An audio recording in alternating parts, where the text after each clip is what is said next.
found the underlying cause for could-be masculinity context culture. Toxic masculinity, we've sort of heard this phrase popping up. The phrase has gained a lot of attention recently, especially with the Me Too movement. It's showtime.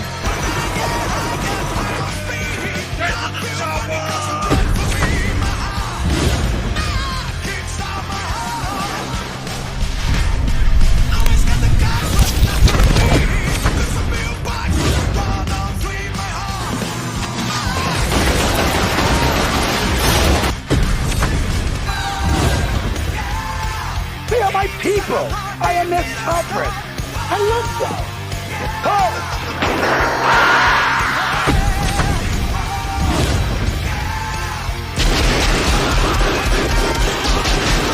Welcome to the party, pal.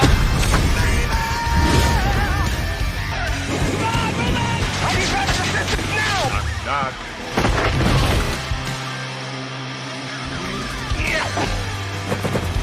Stick around. What is up, everyone? Welcome to Masculine Mondays, episode 10. We made it to the double-digit section numbers, whatever you want to call it. Thank you so much for joining tonight. If you're new here and you don't know what we do here or why we do this stream, let me give you a little bit of a brief introduction.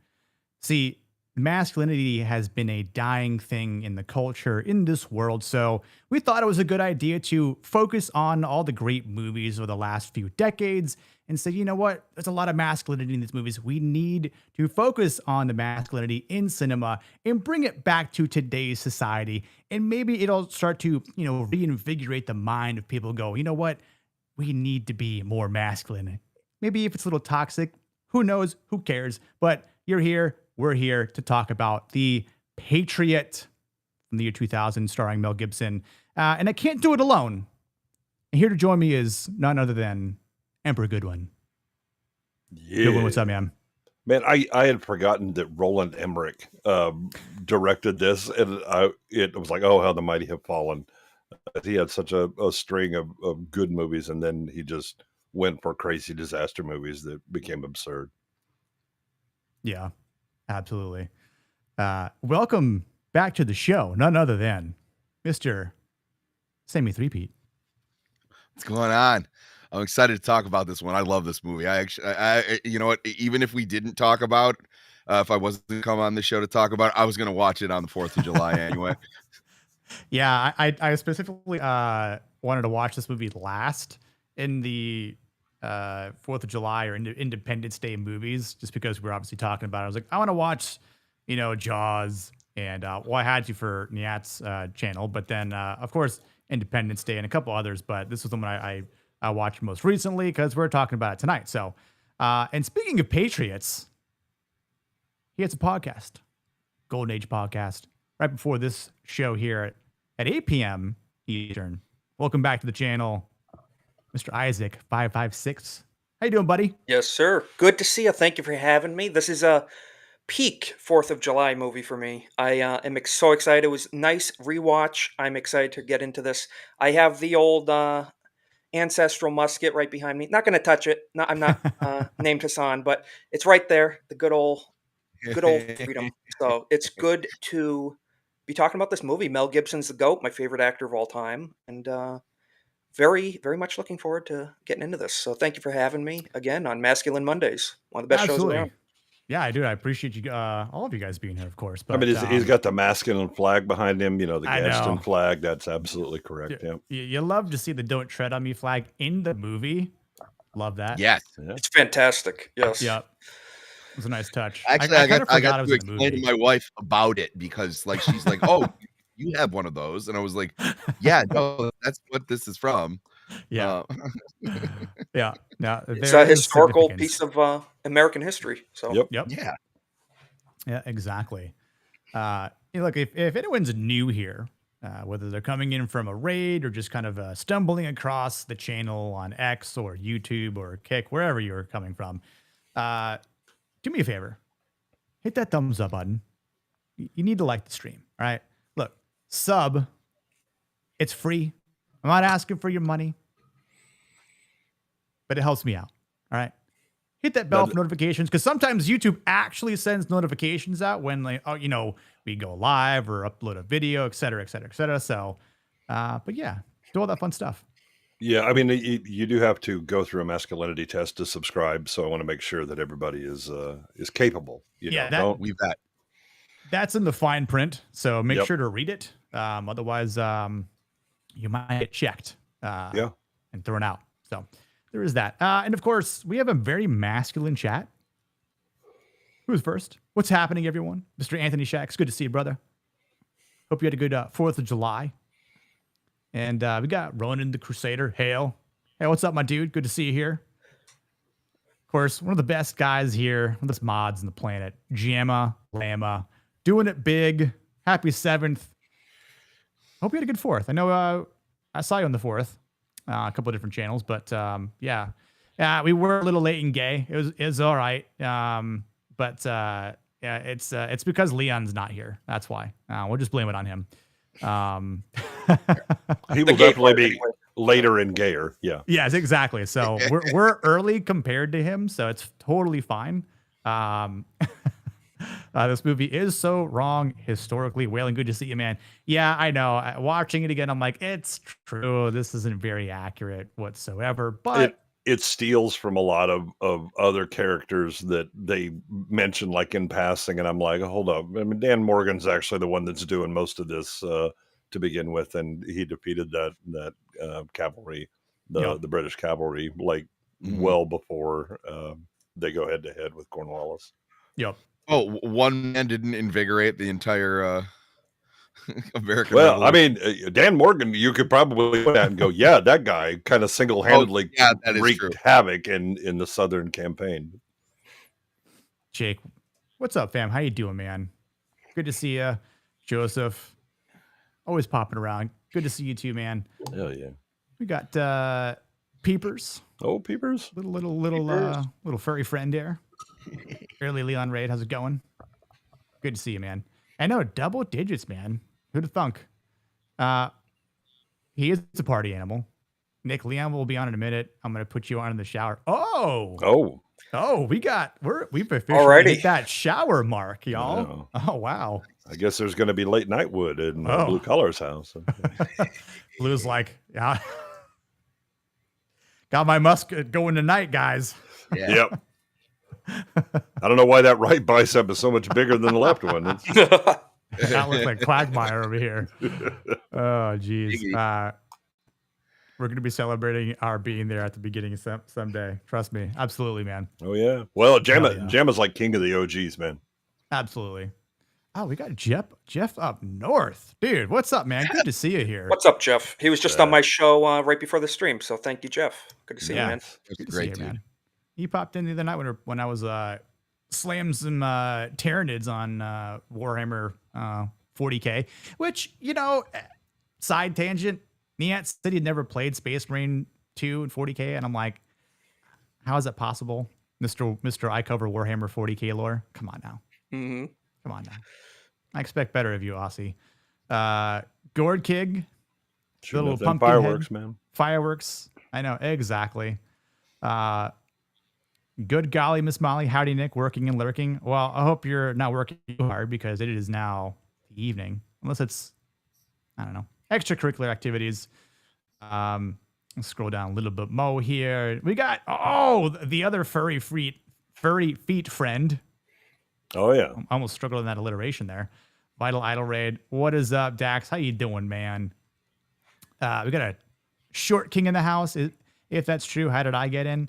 Well, affirmative action is the thing that we all have to deal with. And, we have a certain check marks. We have to, make sure we have. Vex also told me to let you. So,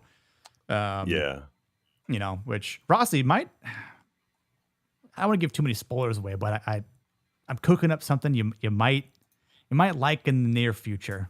Just more on that later. Stilts. That's his birthday present. Early birthday present surprise. Gas station burrito. What a great name. What a great name. I love that profile picture too. That's awesome. Oh, that is awesome.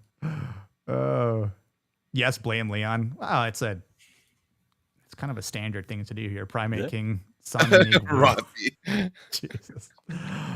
Oh, Pouty, how's it going, girlie? Good to see you What's up, Pouty? tonight.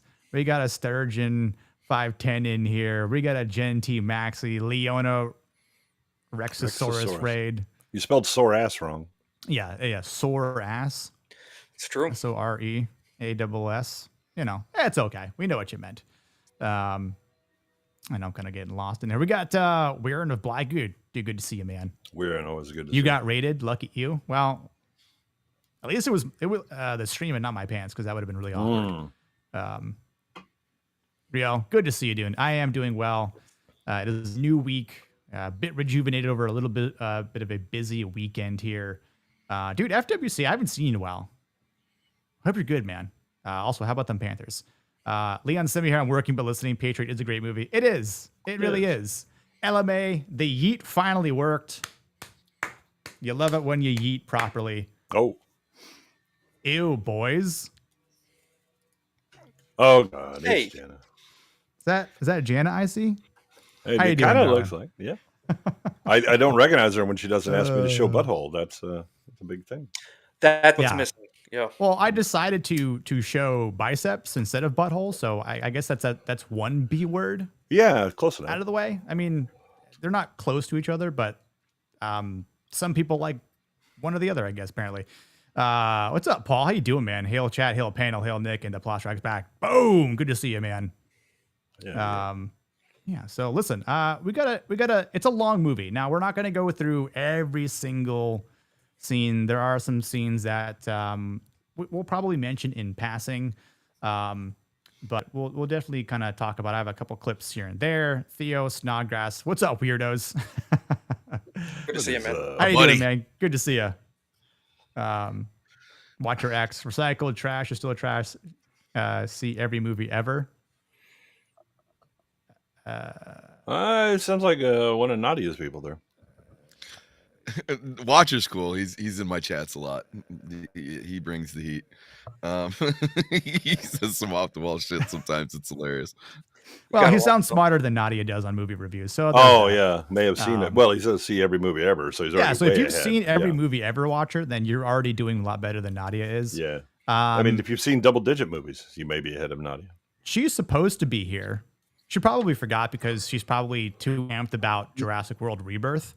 But you know who did show up? She's with the in-laws. Ah, that's right. Yeah. All right, I'll give her a pass. But you know who we're not giving a pass to because he's actually here? Leon Idol. You didn't think that I was going to miss this now? Come on. I told you I'd be here. I just need to wrap up my stream. I know. You're still good. And you've told us you're going to be here for several that you didn't actually show up on. I've only missed one, haven't I? No, I think it's more than one. Wait, what ones have I missed, Nick? I think you double booked once on BBF channel. I'll have my lawyers are still trying to contact his lawyers. I double booked with the raid episode. You're right, and then I missed. Okay, so I missed 2. My bad. Yep. How many of these streams have you done? If I've only missed 2, This is 10, man. You're losing like 20%. That's a bad hit rate. Technically, it's like 10.5. But it's okay. Dude, Tomby across the seas is my good mate. Tomby was my guest tonight on Golden Age podcast, so good to see him, man. Tomby is awesome. Tomby looked good, fucking well put together in that suit on X the other day. He did. He was looking very dapper. Dapper than I'd say anyone else that's trying to be James Bond. Maybe just cast Tomby as James Bond. Like he's actually British too. I know. He would probably he brings more masculinity than some of these toothpick actors that are Yeah. Tommy's a smooth motherfucker. That's all there is to it. I think you did. You're half dead. Why? Okay, let's reinvigorate the other half, Rossi. So you're half alive. Is the girl dinosaur the key to everything? They forgot about her. They forgot about the clone. But more on that later. So listen, there's a lot of core masculine themes in this movie, a lot of archetypes in this movie, which is great. You love to see it. Obviously, it's again, it's not accurate according to American history, but it's a damn good film. It's great to watch around this time of year And I'm sure most of us have actually tried to make it, a recurring movie in our database. Oh yeah. To celebrate the independence of the greatest country in the world that everyone tries to get into. But we should probably kick some people out that don't deserve to be here. But more on that later. I think there's a lot of good themes here. There's duty, personal inner peace. We've got fatherhood. We've got legacy. We've got honor and sacrifice. We've got restraint. We've got some righteous violence as well. Yes. that we see a couple times. I think in terms of the archetypes here, we've got Mr. Benjamin Martin, who I would say is a reluctant warrior. There's a great scene towards the end of the movie where he explicitly says that he's haunted by his violent past. It's sort of like the sins of the father, come back and haunt him in the present day, and essentially like take his first two, elder sons. And then, speaking of one of the sons is Heath Ledger plays, Gabriel, and he's very noble. And unfortunately, is naive and a little cocky, a little arrogant. In this revenge that he goes on. I think in terms of like a malevolent commander, is kind of what I wrote down for Mr. Colonel Tavington, played by Jason Isaacs, who's it's fantastic. What a in this. villain He's he so is. good. Oh, Just his eyes. He has the evil eyes. You know what Yeah. I mean? He's Yeah. Oh man, like not that I forgot about his performance in this movie, but it never ceases to amaze me how truly convincing he is to be like a downright evil man. Like purely He has toxic. this tight-lipped, like regalness about him. You just want to shake him. He doesn't have to be saying anything. Rossi says Leon is our Jason Isaacs. I mean, I'll take that. I was going to say, take that. As a compliment, but I absolutely take that as a compliment. Jason Isaacs What's up, is Bootzilla? one of the best villainous actors. He's right up there with Alan Rickman, and he's in like take something as shitty as the Resident Evil action movies. Even in those, he's good. Yeah. Oh yeah. And I mean, like it's crazy. Like they both were in Harry Potter together, right? Like it just these actors come from such a legendary era. Hopefully he sticks around for a bit longer. Doesn't kind of, go out on us like some of the other folks have. But we lost some people pretty early in the last few. we days. did. Yeah, we Yes, did. we certainly It kind of sucks. Yeah, I think the thing about him is that it doesn't matter how many times you've seen this movie. Every time you hate him renewed. Just his presence. And every time you see him, you just want to knock the shit out of him. Yeah. Oh, and there's like certain line deliveries from him that are just like, just diabolical. Yeah. Would you be called Natia at that point, Blue? Little known fact, like Rebirth, the American Revolution started because of a Snickers wrapper. That's true. Yeah. Yeah. That's a historical fact. Yeah, 3% tax on Snickers was just. Yeah, the we weren't breaking having point, that shit. actually. No, hell no. Yep. Rossi, hold on. I'm scrolling back up real quick. Snickers. That rhymes with another thing that we taxed heavily. Yeah. Naggers? Very small amount of the population had those, yet for some reason we're all blamed for it. Attaboy, Rossi. That's how you be American. Leon, who owned those ships? I don't know. It's irrelevant. I agree, Paul. I agree.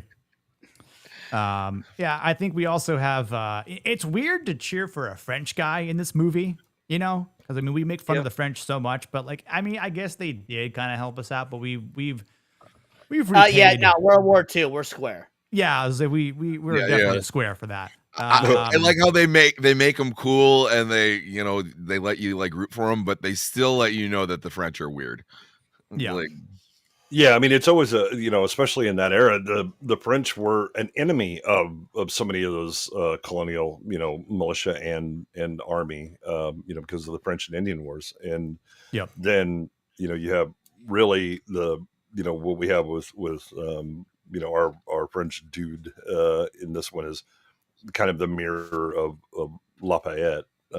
they're Very trying to like make callbacks to things that were historical, within the Revolutionary War, but it's all kind of boiled in this microcosm of Benjamin and his crew.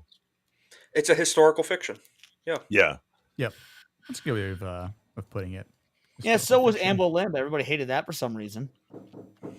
Yeah, I don't know what's up with that. I mean, obviously she You was want to take black. Elizabeth That's back. one of the reasons that head was cut off. It's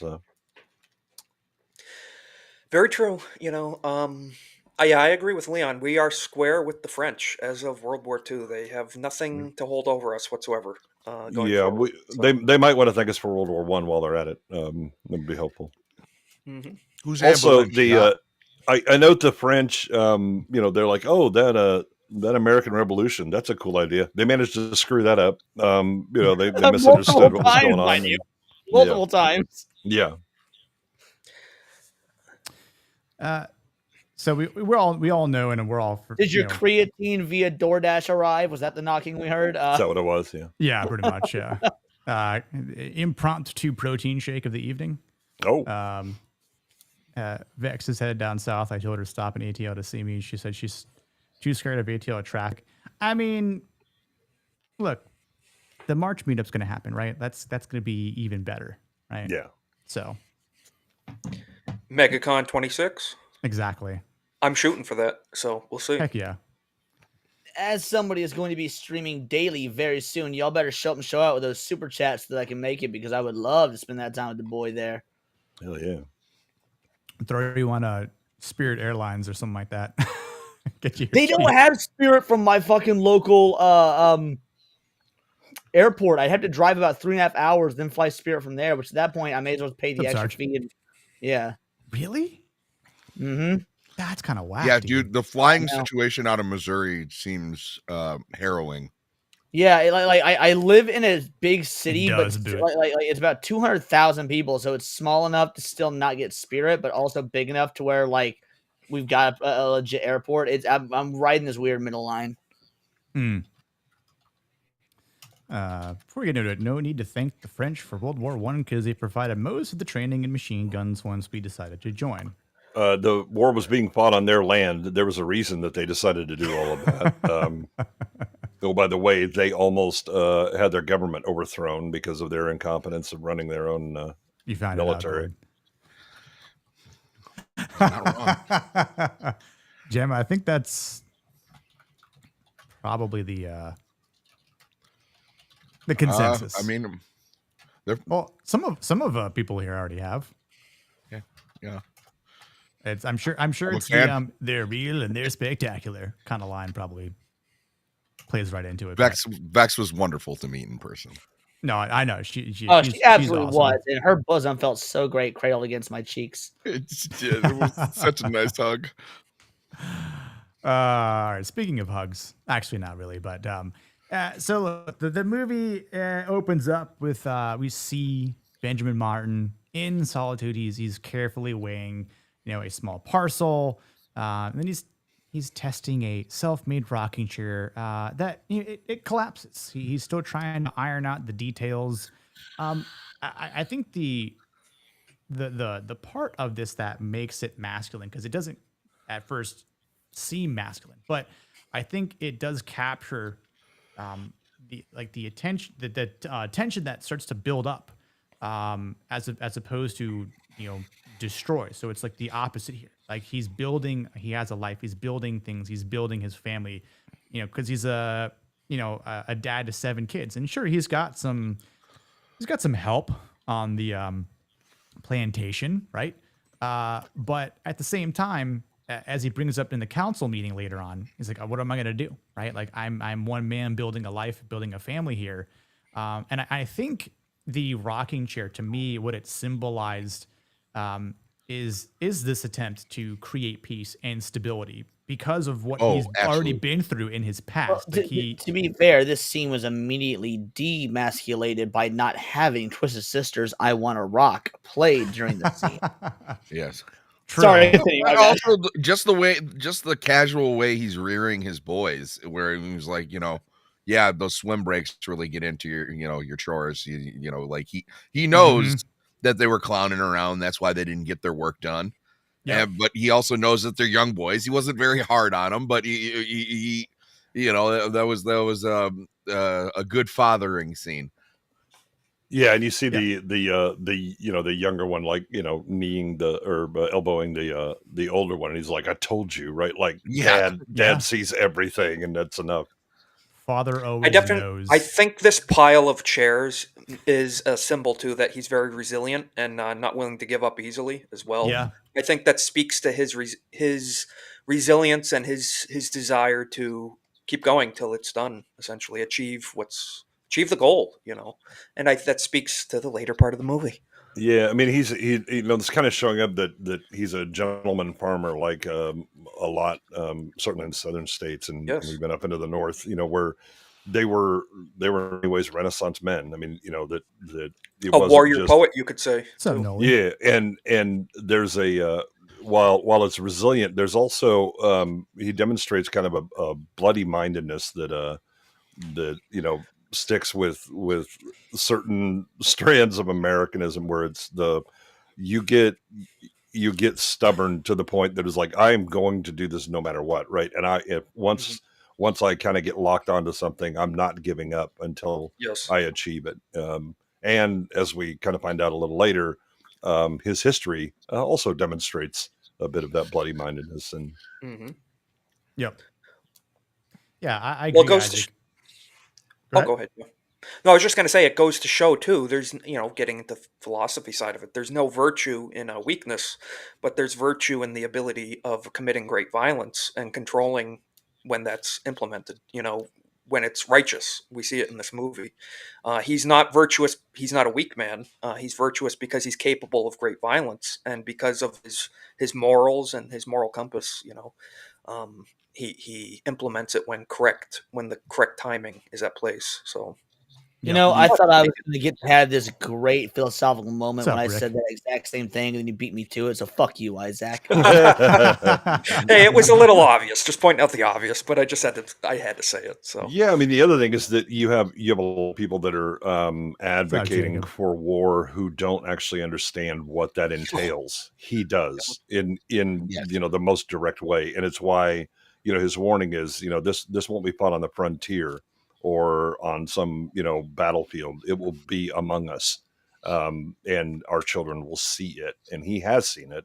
Yep. And because he has children, he doesn't want that to happen. It doesn't mean that he won't fight, but he really needs a cause, and he's kind of warning those people. Everybody's kind of getting this war fever, and they're all excited. They need to slow their roll. They don't actually understand what this is going to cause, and the destruction and the lives lost, what that is going to be. And he would rather avoid it. 7 kids because some of them see it real up close and personal. Oh, indeed, yeah. Yeah, absolutely. Little too close, if you ask me. Well, certainly too close for them. Yeah. I mean, we've got Thomas here is playing with pre-Warhammer 40K figures, the miniatures, putting them together.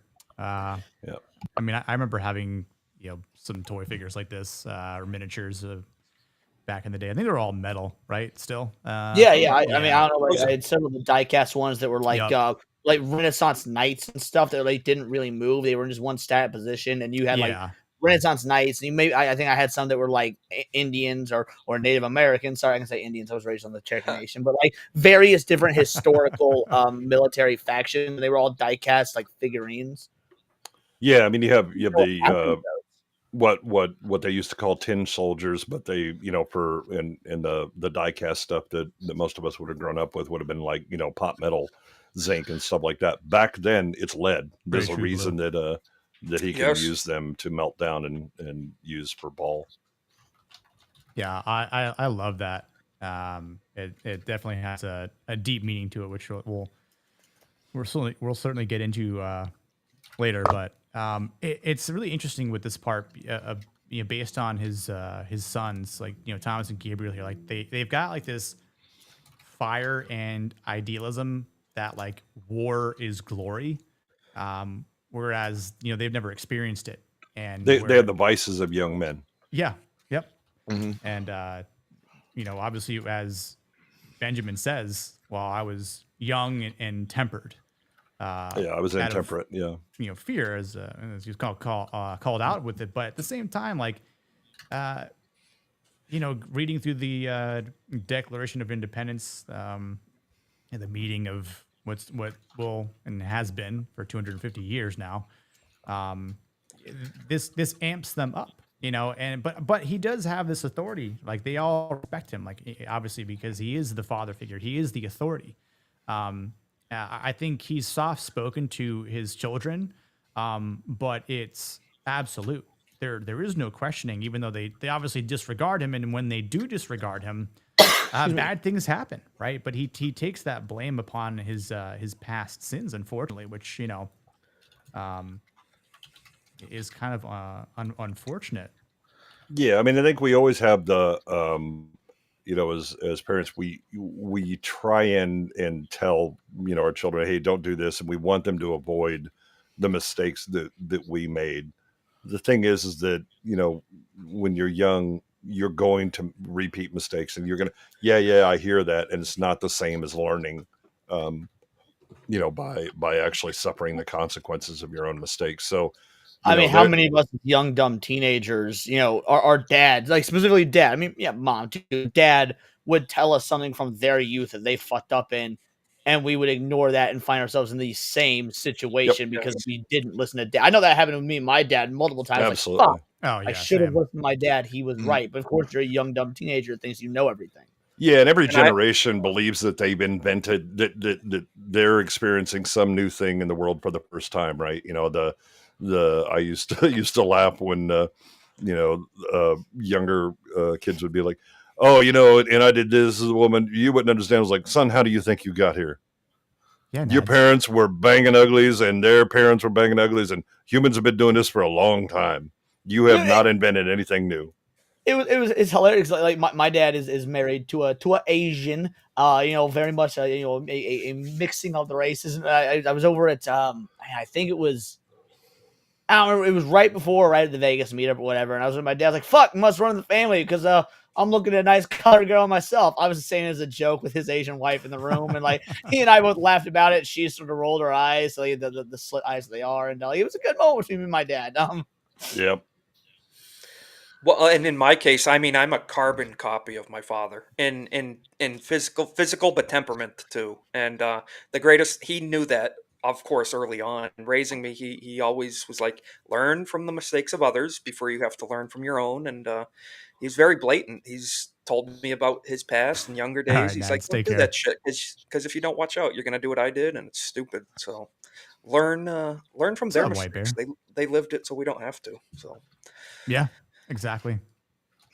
Yeah, my father was always pretty adamant on, not wanting to see me make the same mistakes he did, but he also knew that I have to make some or I'm not going to get any experience in life. So, he did a good job balancing that. Yeah. Well, I think, you try to, when they're growing up, you try to give them consequences so that they kind of learn from that.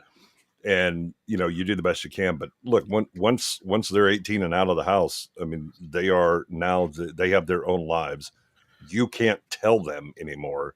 You can suggest, you can advise, when requested, but telling got up and left at that point. Right. And it's kind of the thing that, Gibson struggles with, as a father in this, with his oldest son, where he's trying to tell him, but it's the kid's 18 now, and he is joined up, and he's going to do what he does. And he kind of realizes that when he's like, okay, there's no way I can talk you out of this. Right. And nope. And, you can just see the regret on him, because much like when you have children, you're like, there's going to be trouble, if there's going to be a war, if there's going to be conflict, right? Let it happen in my time so that I can step up and handle it so they don't have to. And he definitely did that in the French and Indian War. And unfortunately, war is coming again. And this time it'll be his sons that will have to fight in it. And that's the thing that he's trying to kind of push back and hold off. He can't. because everything is in motion, but he's doing the best he can. And then once it gets real, he's like, all right, I'm in it to win it. Let's go. Yeah.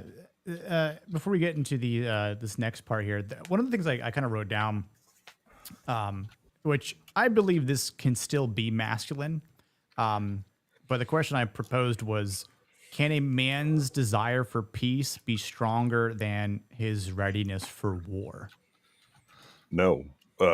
So in order to have peace, you have to be prepared for war. The Latin phrase, to have peace, prepare for war. It's parabellum. It's where it comes from, right? Yeah. You can't. It's much like, again, violence is an aspect of masculinity. The wise and reasoned application of it is what makes it truly masculine and not just male, and gives it its virtue. But see, I'm going to push back a little bit though. I think violence is human in general. Right. Let me tell you, my ex-girlfriend fucking broke a bottle and put it to my throat. However, intelligent violence is a mark of masculinity. Yeah. Well, but the thing is that women come at me with violence, and if I decide to be full violent back, she has not a chance. She's getting rocked all over the place, right? Yeah. It's just physically she can't hang. And so we really, as a species, kind of, men have always specialized in the violent aspects of it, because again, we're built for it. We're just more physically capable and tend to also have that kind of mindset. But that idea of he has been violent. He knows how to be violent very well. Right. Mm-hmm. And he's good at it. The thing is that just because you're good at something doesn't mean that you enjoy it, but it is when it has to come out of the closet. Okay, here we go. Right. It's I'm going to unlock the beast and let it run around and be wild. And what's the saying to be wary of the old man who in a business where men die young? Yes. Yeah, essentially. Yeah. And he's a middle-aged man who survived the business where men die young. So. And never has to buy a drink. Mm-hmm. Because no matter what bar he goes into, they talk about him. His sons don't know what he's done. They just know that he's the hero of Fort Wilderness, and that what he did there is relevant enough that other men recognize it to the point that they're like, real men in our presence now. We'll buy the drinks. It's fine. Yeah. Yeah. A little clip for the sometimes if you try to build something and you just get pissed off, because it's happened to me, I'm sure it's happened to a lot of us, and Legos, or I never built a rocking chair, but I'd probably do the same sort of thing.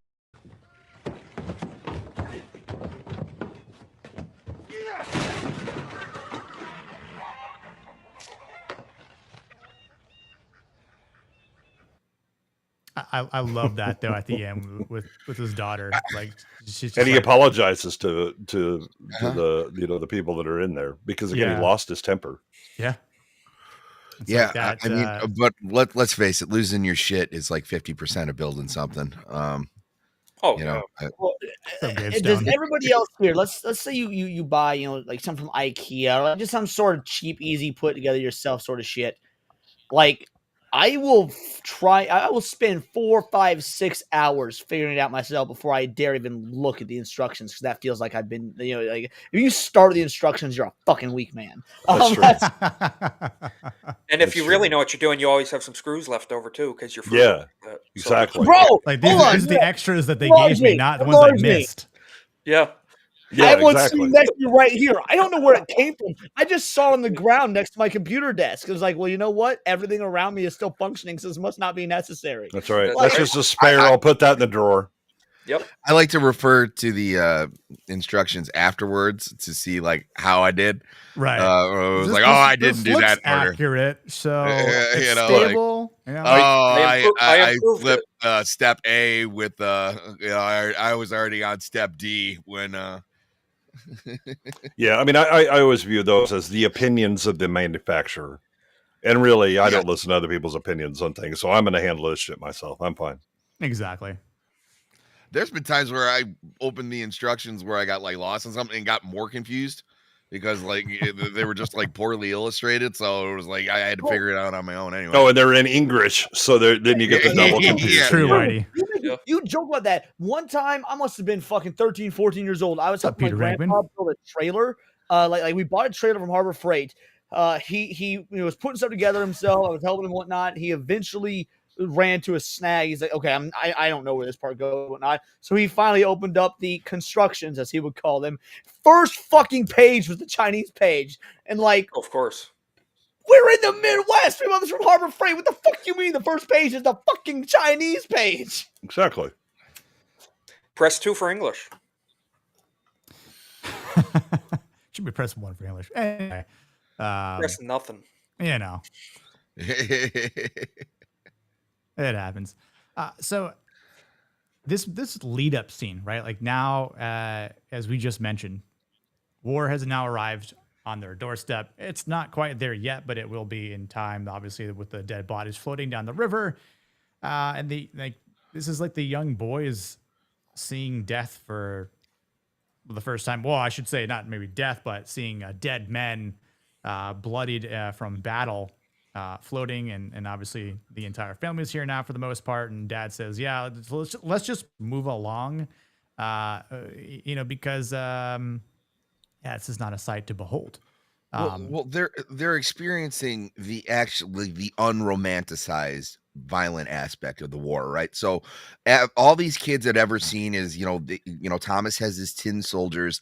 He lines them up in their formation. You see, you see the part where, people would initially, they're all formed up and they might like take shots at each other. It was like after that, they charge each other and they're stabbing each other with bayonets, and you know what I mean. This is men killing men, and there's consequences to that. It's not, and I think a lot of people have that mentality, and it was like Heath Ledger's character definitely has that mentality, where he's almost like a Luke Skywalker.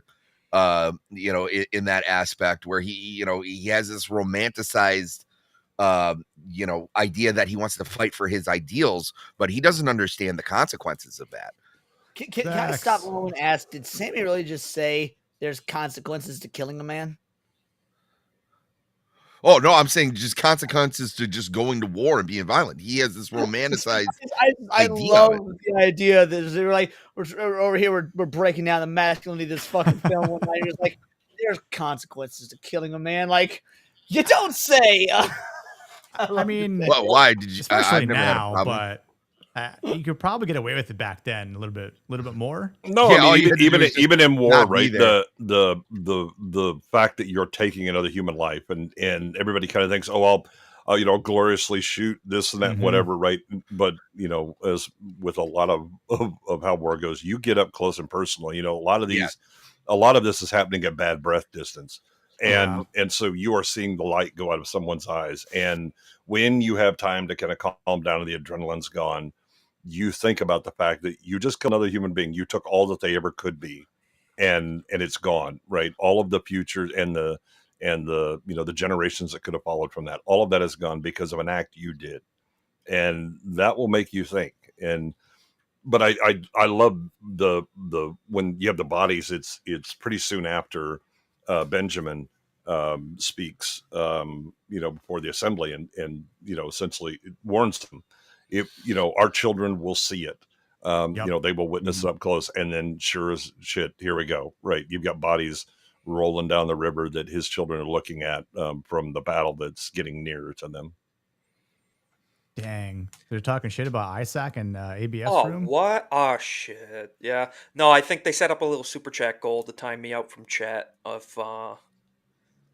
Yeah, I've already been timed out twice tonight. So look, Isaac is more. Isaac, it's more important than you're here. I didn't even drop any racial slurs tonight. It's like, what the hell am I getting timed out? Oh, the night is young.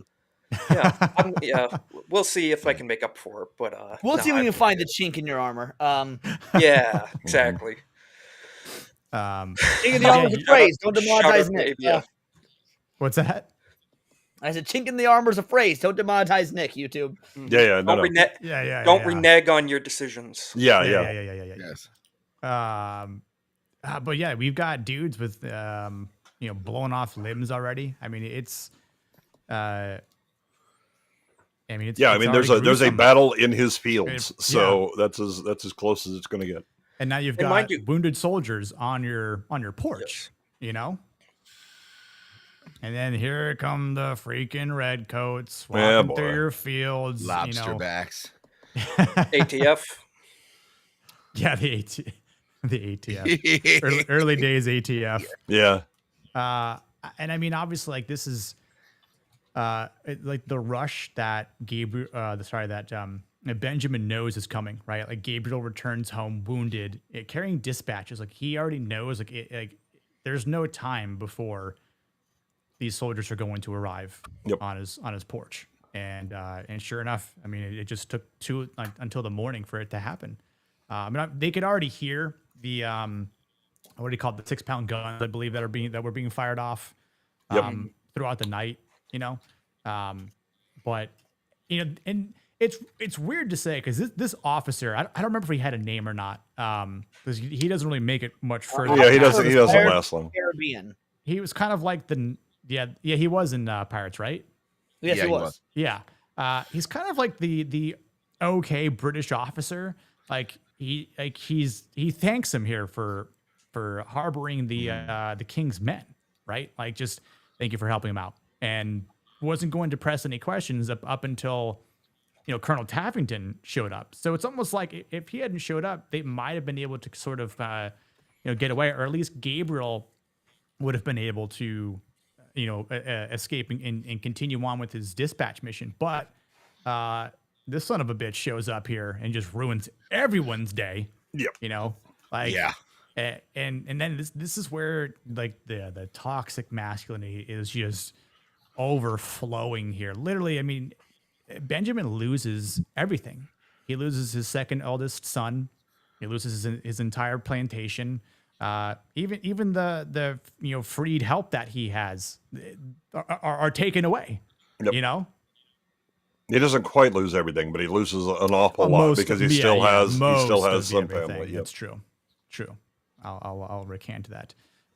But I think here the masculinity that we see in this, the entirety of this whole scene that's played out, like there's loss and there's protection that happens after the fact, of course, which he tries to protect. I would say Thomas to a degree, which he says it's his fault later on, when Gabriel dies, but also the point at which a man must act.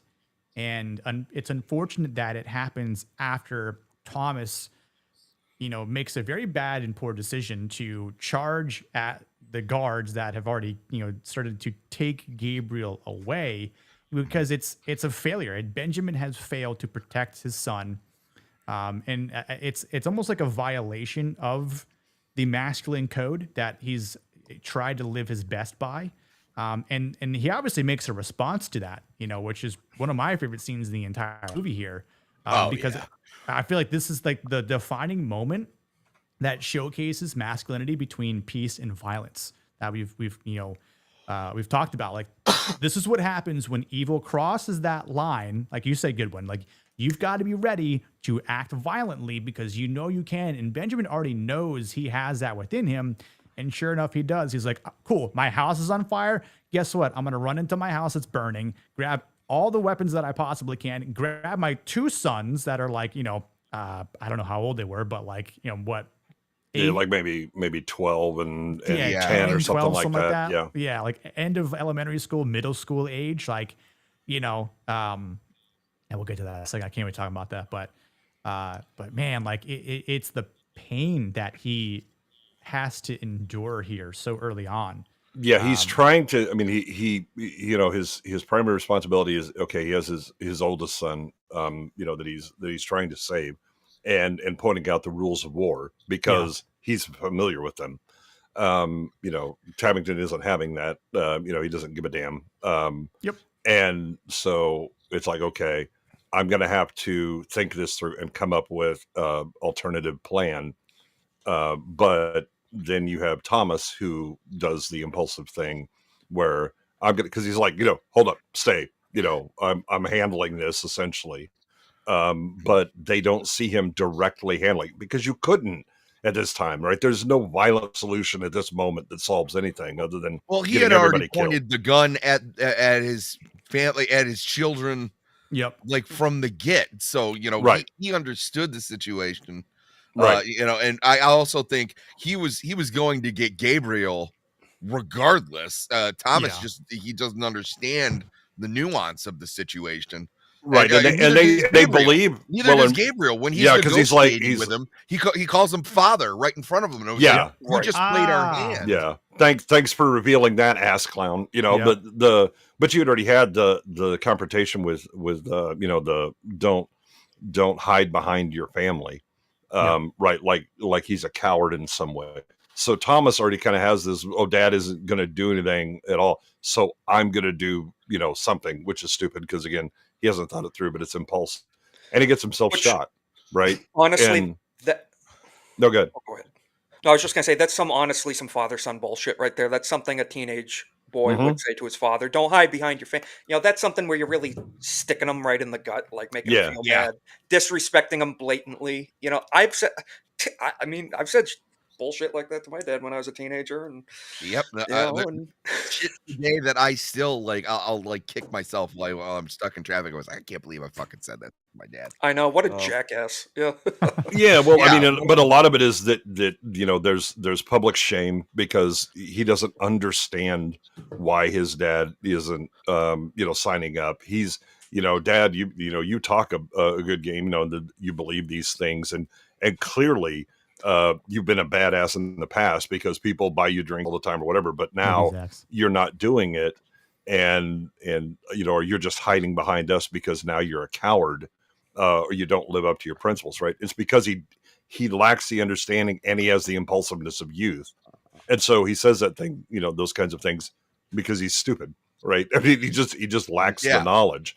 And Thomas is even worse than that, right? Because again, he's just 14 or 15 and now is super hormone impulsive, do dumb shit and gets himself killed for it.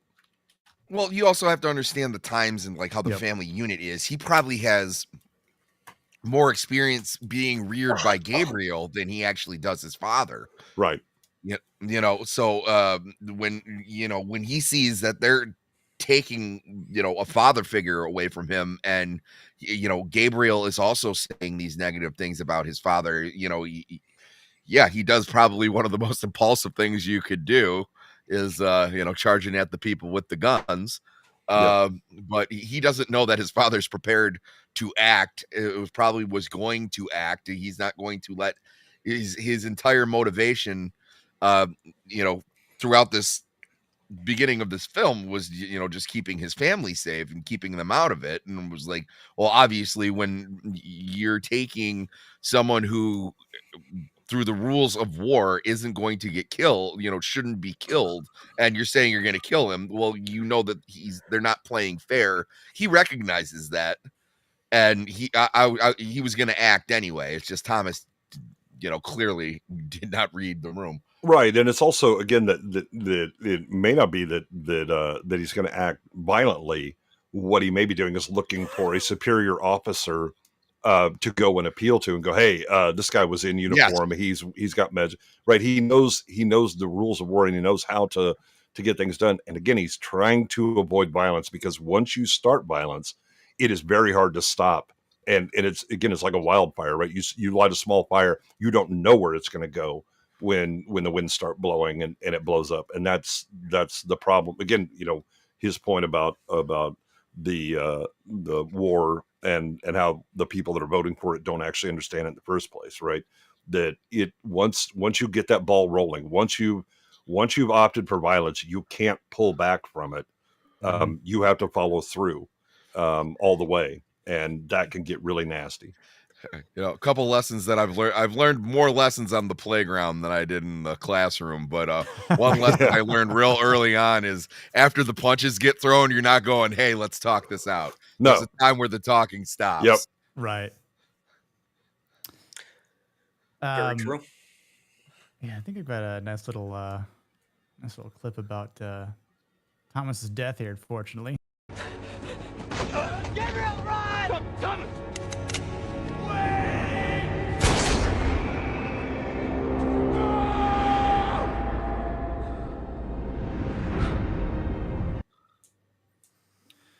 I will say in his Slow death. I know Stupid Isaac, boy. you said Mel Gibson's your favorite actor. Oh yeah. He does the most masculine cry out of like He any does. actor. Like it was like he does this wonderful job of like trying to hold back the tears, but they're coming anyway, and like his like jaws quivering a little bit. Like it's just great. Yeah. He's like ready to break down and fall apart, but also rip the guy's throat out with his bare hands. Yeah, no, it's so good. Yeah, well, and I think that you see that like in the case of like Thomas, he still has to maintain composure because he has the rest of his family. He still has to be thinking because there's still imminent threat, right? And so it knocks him for a serious loop, but that's he has that masculine. I have duty.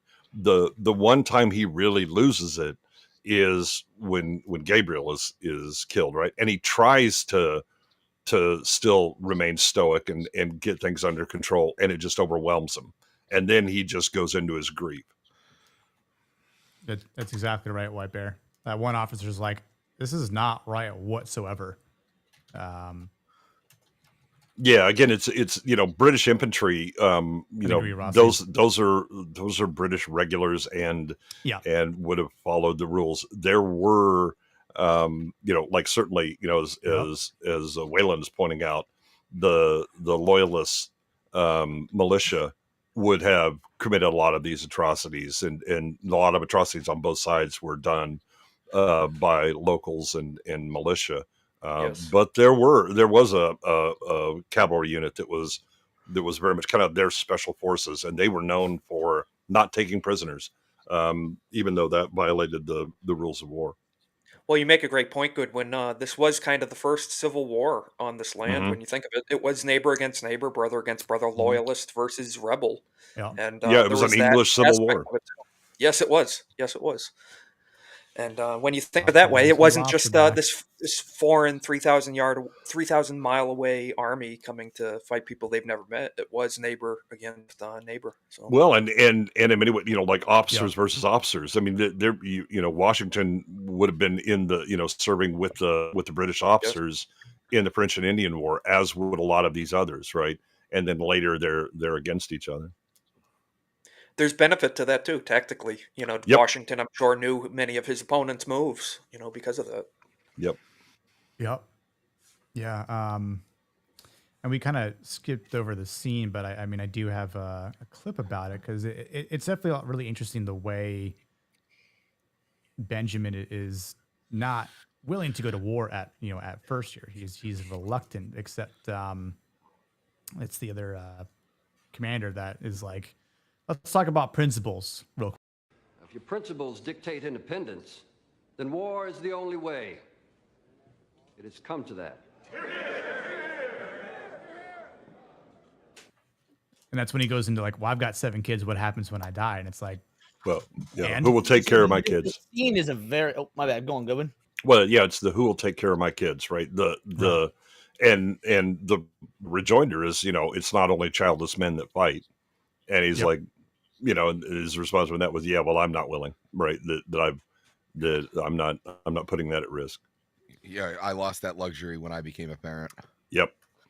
And yet here we are in the forest. Well, sorry, go ahead, Leon. No. Because back to that scene, it's arguably the most important scene in the film, especially from a masculinity perspective, because this is a case of the greater good versus and the long-term gains versus the immediate, the individualist, the short-term. And I don't know, it could just be me, but I think that Mel Gibson knows that he, from an objective standpoint, is incorrect, in terms of his views, in terms of his worldview, knows that war is the correct answer for the long term, but it's not something that he has the conviction to put himself and his family through because of the potentiality of, like, again, what happens to them. So, like, that's another interesting aspect of masculinity, which is where do you draw that line between the long-term objective good versus what I can do in the immediate moment for those that are reliant and dependent on me and my masculinity.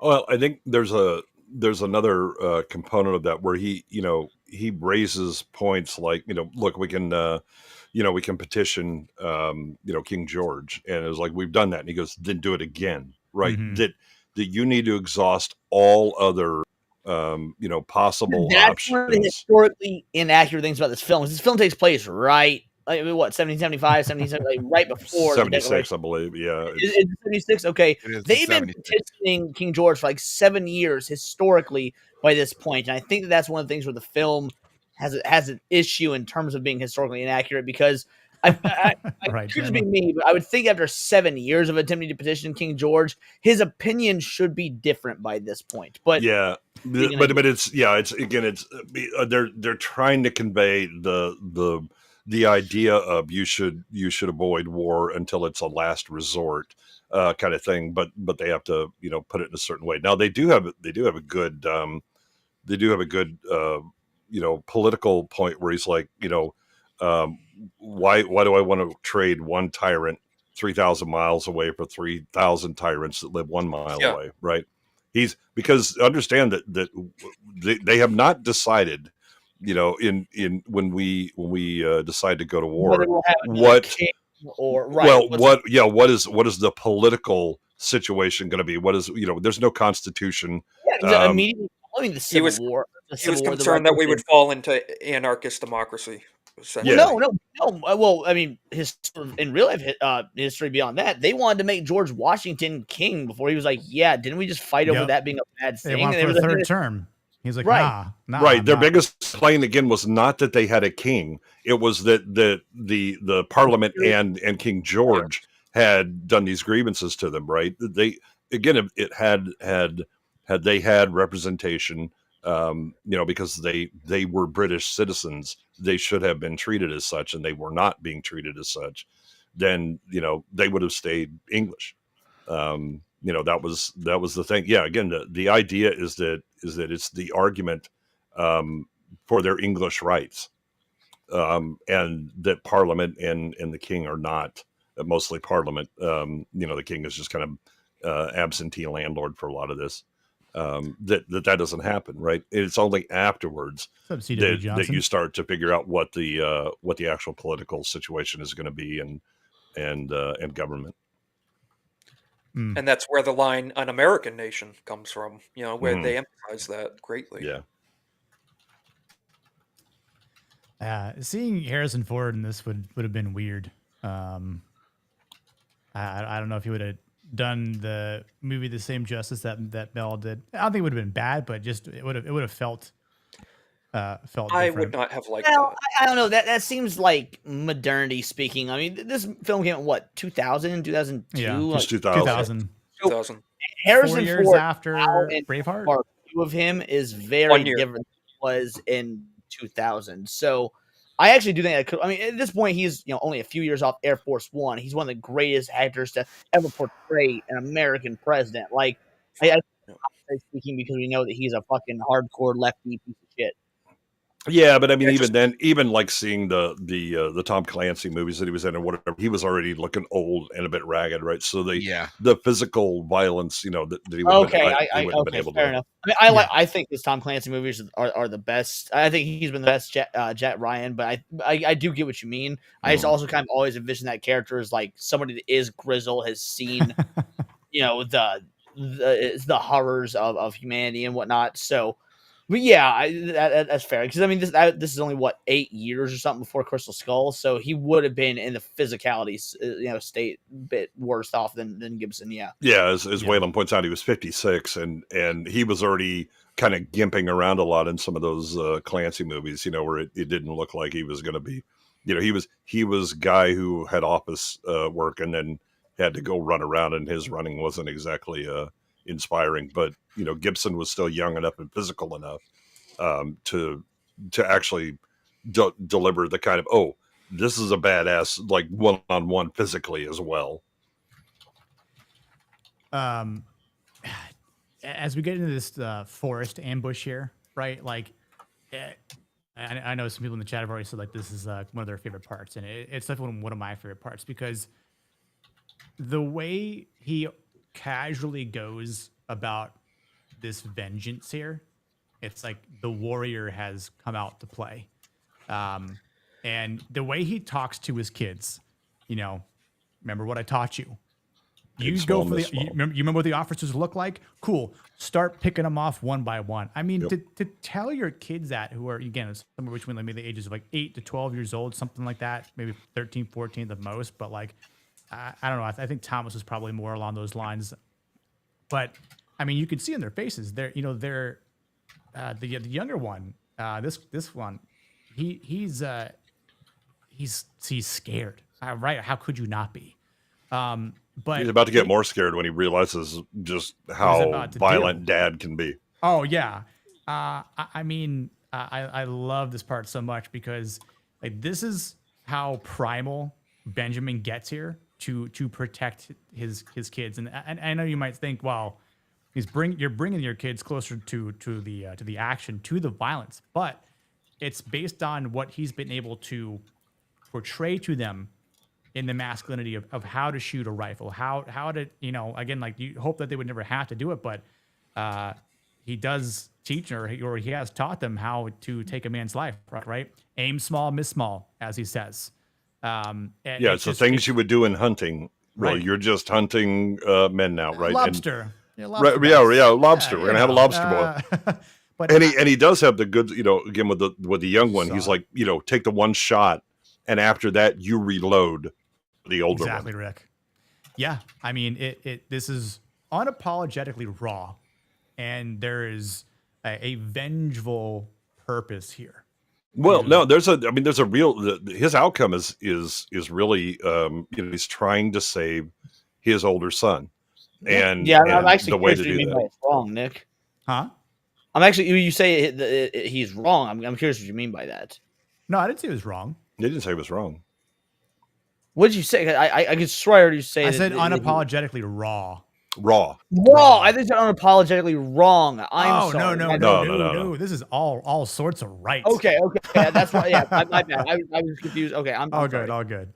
Yeah. Well, and again, he's engaging in the tactics that he would have used in the French and Indian War, which was very much guerrilla warfare, up close and personal, and it was absolute savagery, and we committed. It was justified, arguably, but I mean, we kind of replicated their acts with the scalping and the cutting off parts, and he describes it in the movie. Yeah. Well, and I mean, dismember for them too. The shocker was like, we definitely weren't playing by the rules. Yep. There weren't a lot of rules in the French and Indian War. It's 100%. But I'm saying they are not. The British are the biggest army, military power in the world right now. They think they dictate these terms, these rules of war, and they don't, and they're finding that out, and we show them. Yeah, when the worst part is that these guys are these are regular infantry, right? They are not. In fact, this is the officer that was like, thank you for taking care of our men and all that, right? And then lieutenant gets shot. That it's Tabington and his cavalry that caused the mess, and then everybody else ends up paying for it. The French and Indian War was savage. What? Sorry, go ahead, Leon. The French and Indian War was savage. Yes, it was. Yeah. And I just want to make a point too. With that comment you just pulled up, never meet a redcoat in the open field.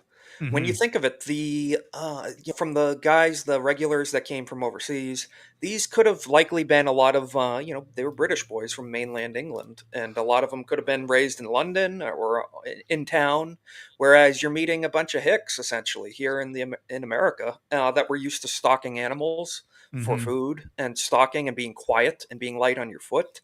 And that clash of, kind of city boy versus country boy came into play largely. And, Yeah, that's even too. They were eating good, so the average colonier was about 2 inches taller.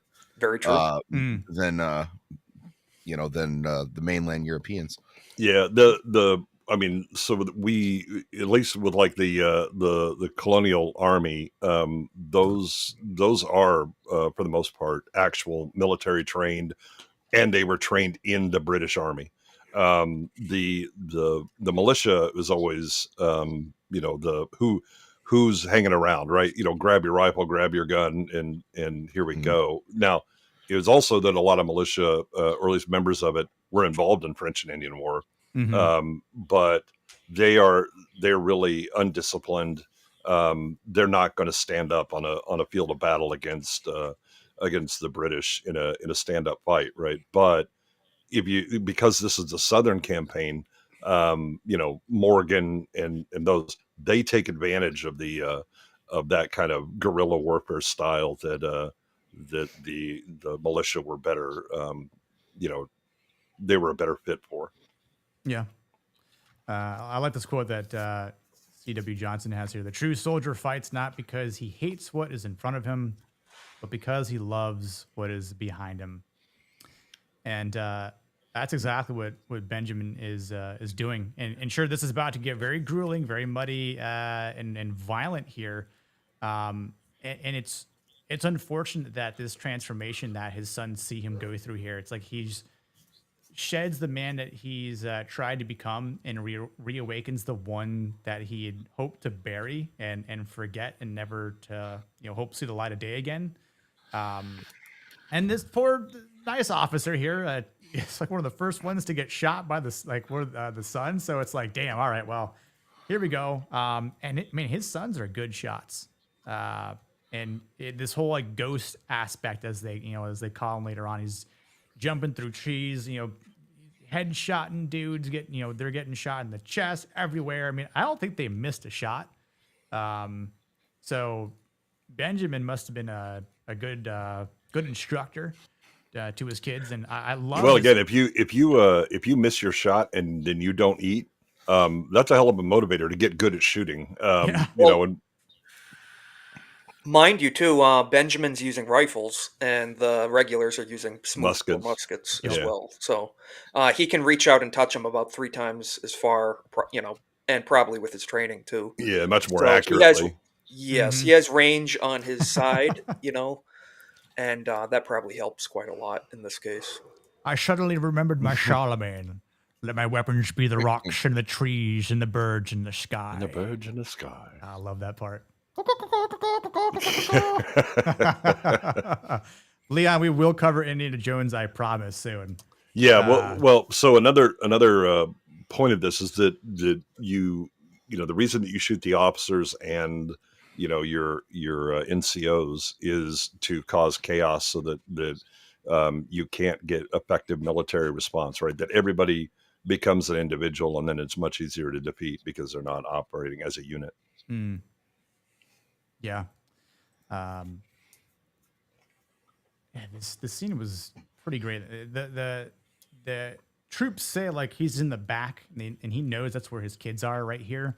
So they all turned him after he takes a shot, gets this guy, and Benjamin makes this loud noise, and he's like I have a clip for it. I'll play, but he distracts the soldiers, and that's when afterwards he reloads, shoots, makes a beeline to get violent up close, and then just starts, tearing them down one by one. They just didn't stand a chance whatsoever. Just shows you like how ill prepared these soldiers are for the combat that Benjamin has already seen and experienced here. Yeah, he was certainly not abiding by standard rules of engagement that they were trained in, to say the least. Nope. I'll play like a couple. His engagement ended after his wife died, so. Yeah, it could have been. That's true. That's true. Well, and also too, they made it very clear that, or at least, what's his face Tabington. Calvary. Tabington. Yeah, Tabington made it very clear that he wasn't going to play by the rules either. So I mean, that's dude throwing the rule book out the window. Got the best headcanon though in the chat.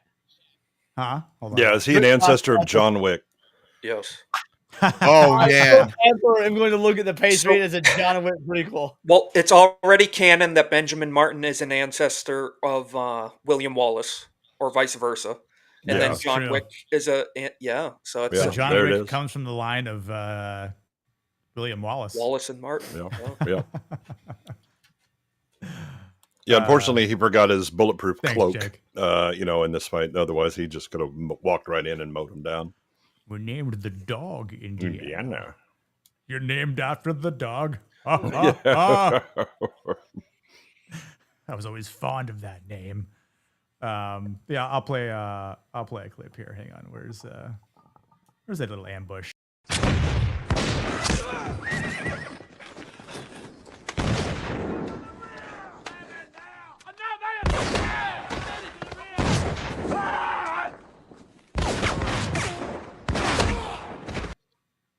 Well, look, he got shot like right under the armpit. Oh God.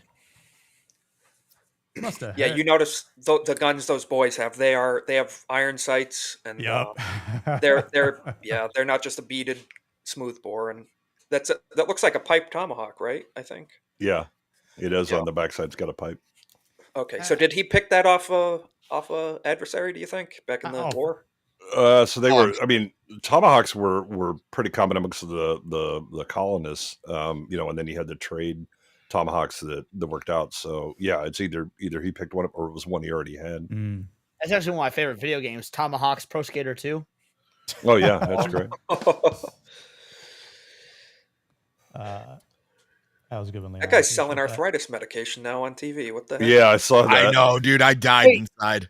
Tony Hawk is really? Yeah. That hurts. When I saw it, I tweeted about it immediately. Guy's still skating like in his mid 50s though. I mean, like that's got to strain. Like maybe a couple years ago, he to this day he did a trick that never been done before. He did did that crazy figure 8 type thing. Yeah. Oh yeah. That's interesting, CW. He was one of my heroes growing up. That's, I think, Spino's only cooler because he's a legend. Real. Right. This part is where I think Rick said it in the chat earlier. Benjamin goes full Wolverine, like primal rage. Also a fun game. But yeah, they didn't know much about flank attacks here, right? But the kids have no idea. Like all 3 of them are stunned. Even Gabriel, who's already seen a bit of war. He's been bloodied, wounded, captured for a little while.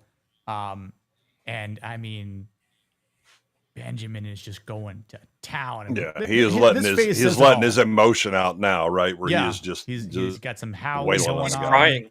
He's crying. Yeah. I know this has nothing to do with the masculinity, but I don't know if this is a hot take or not, so I just like the panel's opinion.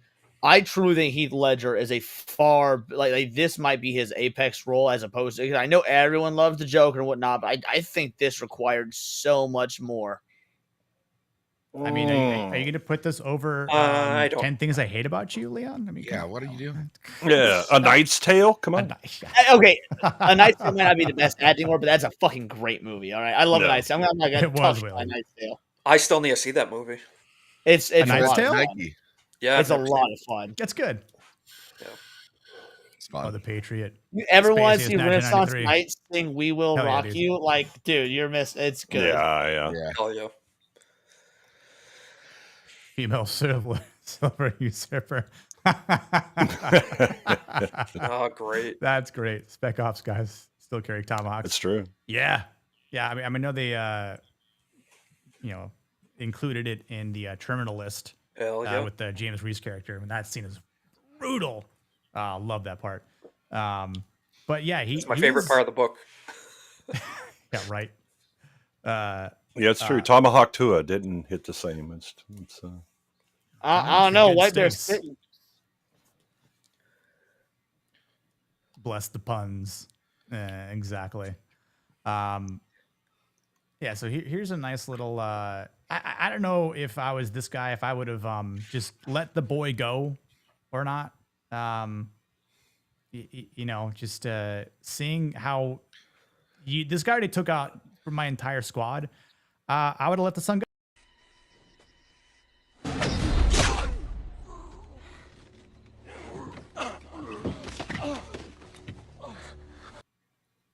I let him go.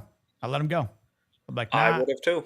Nah, I'm not sure you had another option because it didn't look like this guy was taking prisoners or letting anybody get away. So yeah, that's true. Like take him. Yeah.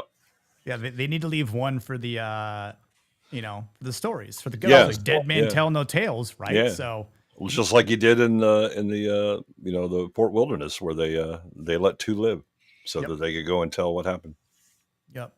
While I bring up this next scene, I do have another clip I'll play, but just a question. Is a man's ability to protect his family is what defines him the most? Yes or no? Yes. No. A man's penis. No. That might be a close second. The ability to create a family first. I mean, that matters. Yeah, you gotta create in order to protect. Yeah. So he create, he protect. No, I mean the reason that you care about civilization, the reason that you want stability in the you know in the town that you're in the state you're in the country and all this stuff is because of family, right? If it's just going to be all right, we're going to see, you know, we're just going to go full mayhem and who's most violent. No, I mean, well, men will be like, all right, well, let's go. I mean, let's see who's number one, right? I'll walk through the valley of the shadow of death, and everything will fear me. And that's, you know, you don't really get civilization and long-term thinking unless you care about your family, and so that's always your primary thing. So, Nick, did you say his ability to protect his family? Yes. I would argue it's not necessarily his ability, but his willingness. Because everyone's ability may vary, you know, and depending on skill and stature and stuff, but willingness to protect your family is what I would define. I would say that, I mean, there's plenty of people that are willing to do things and then they aren't, you know, again, if your family gets killed, well, then your willingness wasn't worth shit, right? It's ability. Now, that's not direct confrontation.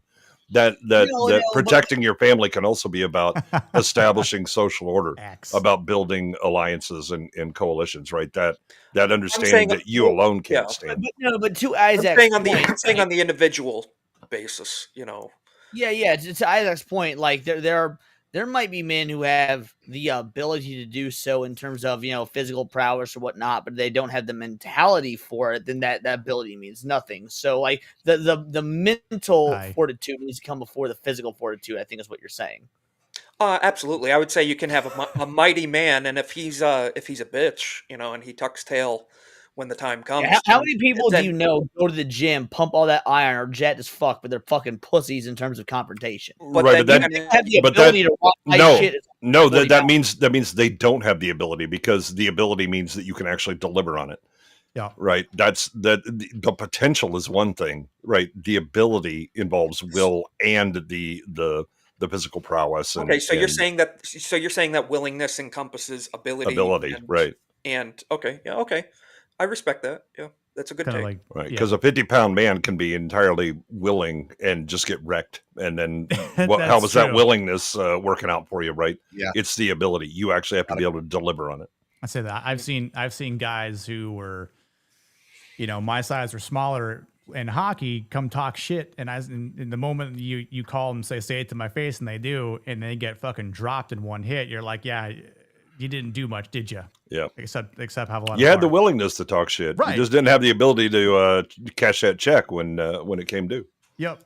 See, I at least still respect someone who's getting who you know, and maybe like business person. I respect somebody that gets their shit rocked after talking shit, as opposed to someone that runs from said thing after talking shit. So sure, but both are ineffectual, right? I mean, right? Yeah, I'm not arguing that. Yeah.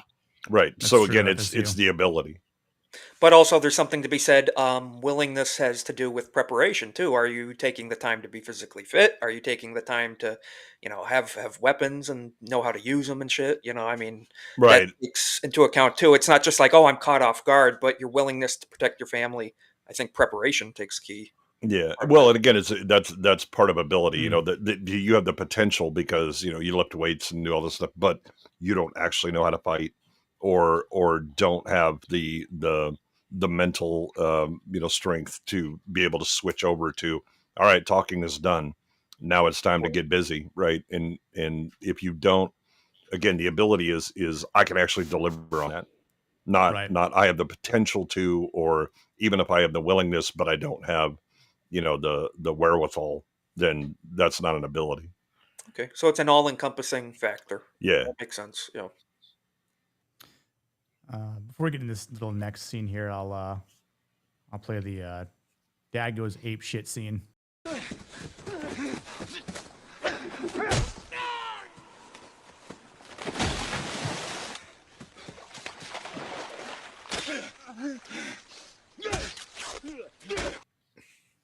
I mean, it goes on for some time, and there's music that starts playing over it. But I mean, like, he was just chopping up mud and blood there. That was just... Well, and this also puts paid to the idea of the guy that had the knife. It was like, this was his only option, right? I'm going to try and negotiate my way out with "I have your son," because running clearly didn't work for that other guy. So. Yeah. Man, I just want to ask you a question. Yeah. I know. I just have to say that's the one part that takes me out of the movie a little bit is I've thrown tomahawks, and if you've done that, he could have dodged that shit very easily at that distance. They're not that fast. He could have moved his head. Well, it's backwards to him, so what are you going to do? No, I'm saying the first guy with the knife. The first guy, Yeah. Beat your plowshares into swords and your pruning hooks into spears. Let the weak men say, I am the warrior. Joel 3:10. Yup. So this next scene is kind of small, but it's sort of what builds the legend of Benjamin Martin, and it kind of spreads. But it comes at a good notion here. Like after this successful ambush, that word has spread as they're trying to recruit some men to join their cause. The line he says, what is it? He says like for the king or something like that. God save King George. Yeah, and everyone just immediately goes, "What the fuck did you just say?" And takes out. Yeah, I love that. Are you sure we're in the right place? Yeah, I'm pretty sure. So here's the test. Well, that reminds me. The door. I just have to say a real life story. It reminds me when I was a teenager and my grandfather and I went to a gun store, and he said, "We're collecting signatures for the Obama campaign. Anyone care to sign?" And we got everybody turns. Yeah, the guy literally said "F you," and he's like.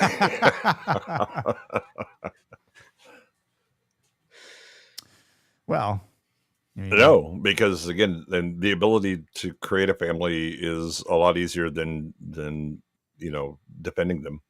And, yeah, I mean, I'm a pro at creating family. Yeah, if you fail to protect, you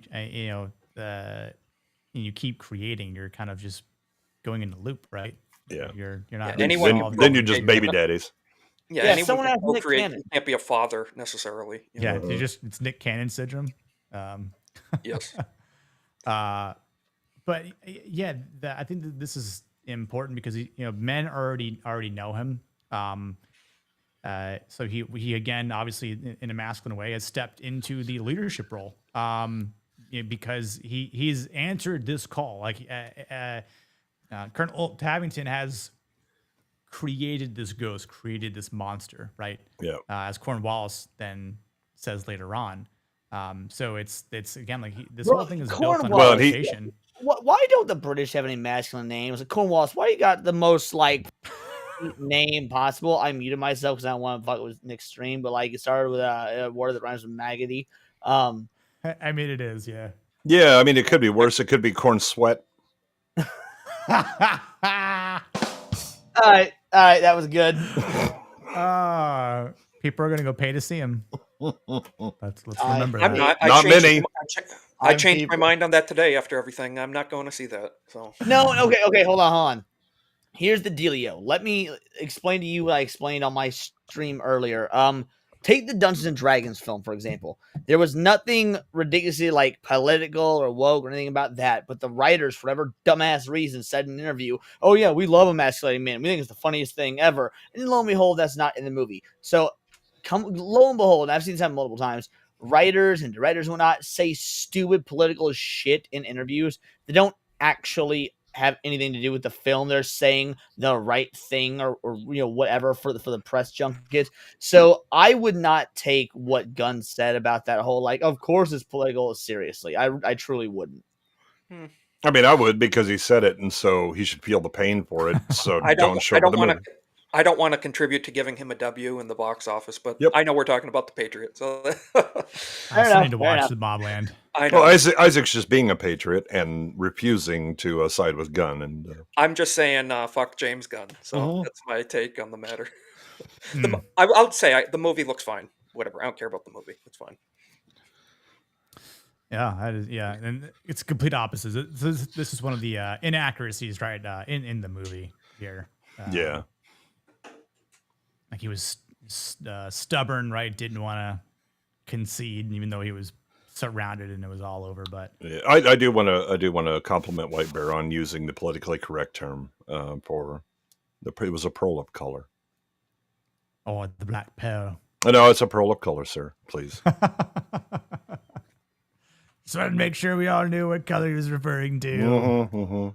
But yeah, even this kid here, this redhead kid, man, this might be one of the. Well, they're gonna race swap that kid in the remake. Oh yeah, who was it earlier that said in chat? Was it either Jake or Jamma that said if they were to make this movie today that Heath Ledger would be gay. Oh yeah, yeah. So he would 100% be gay. Yeah. To be fair, Heath Ledger probably was gay. Yeah, maybe a little gay. This redhead kid would definitely, most certainly, be a black girl. They're in this movie, Pouty, Peter Venkman fan site. You guys might have a chance. Join the cast. And doesn't the little boy say, doesn't he say something like, I want to kill I'm going to kill me some redcoats. Yeah, exactly. Yeah, except it's going to be a black girl that says, kill me some redcoats. It's going to be a black girl that says, I want to kill some fascists. Yeah. That's what it's going to say. Yeah. Okay, just still giving agency and purpose, so that's the important thing. Yeah. But I mean, you like to see it. It's kind of like, his father here who, has an unfortunate demise later on, self-inflicted, of course.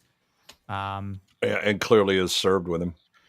Yeah, he knows what Benjamin is all about here. And I think that's why it's like a no-brainer for him to step into his ranks, right?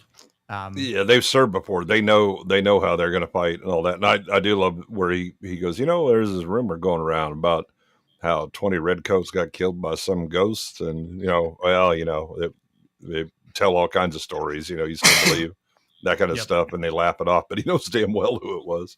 Yeah, it's he was one of the stronger actors in this movie. Agreed. Yeah, I like this scene a lot because it shows that he's still obviously carrying his grief with him, and obviously it's still very fresh. But he's very quiet, just like FSU said. Like he's quiet in these moments, which makes him obviously very dangerous. And we've already seen how dangerous he can become, and when he kind of gets in that full emotion and rage. But this militia that he's putting together. I think everyone is grounded in the aspects of freedom and protection of their home, their families, what's important. They question if they've got the right men, and it's like, yeah, we've got exactly who we need here. And that obviously proves to be true. Obviously there's a dichotomy of the men that Gabriel brings, which is, just, guys that run merchant stops, a preach, a preacher, things like that or whatever. Whereas, Mel Gibson has brought guys that fought in the French and Indian War. The one guy that comes up, are there bounties for this? None for scalps, but I'll buy any weapons or things like that you get off of them. Yep. Yeah. Let's see here. I don't have any scenes for this, but I do have a question for everyone. Do we think that true leadership is defined by skill alone, or the willingness to carry others' fear as your own? So, in other words, true leadership is a nat 20 charisma roll. It does not matter how good or skilled you are in any sort of physical or whatnot. It is your ability to inspire those in the most like in a positive way that leads that leads to results. Like at least that's my estimation, is that you could be the most physically unskilled individual in terms of combat or whatnot, but as long as you can command a presence, obviously with respect and duty and whatnot to those who do have the physicality, the skills, whatever it may be, and then they are willing to put that 100% belief in you and the cause. That is what matters. That nat 20 charisma build, baby. Look at Baldwin the Fourth, essentially, of Jerusalem. He, was a cripple, but he had excellent legendary leadership that's in our mythos to this day. Yeah, I think it depends what level of leader you are. If you are, I mean, if you're in a combat situation and you actually have to lead men into combat one way or another, you at least have to have a competency of, in that. You don't have to be the best, fighter. To be fair, that is what I meant. Was that you don't need to be the best. Obviously, you can't be a blithering fucking idiot, but Well, or even just you can be willing, but if you can't actually deliver the goods, then that's not going to work out for you, right? Now higher up you can, because the again, just being motivational towards a cause, that doesn't require you to go and actually knock people out. You have to be persuasive and charismatic. I think at a the closer you get to the ground in the the line, then you do have to have a competency there, but you have to have an assuredness, that ability to stay calm when other people are losing their shit. A certainty in decision making, even if you realize that I'm operating with incomplete information. But at some point, somebody has to make a decision, and you make it, and you stick with it until you have evidence that you're wrong, in which case you reconsider, right? But absent that, you stay with it. And then I think there's always there's always a certain amount of personal that you have to have. You have to kind of know the people around you. You have to show that you care about them, not in the let's go hug it out, bro.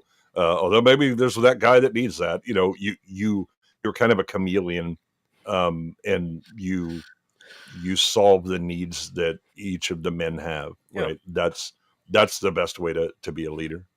Well, you can again, have, you can have captain's quarters, but you eat among them too. Yeah, exactly.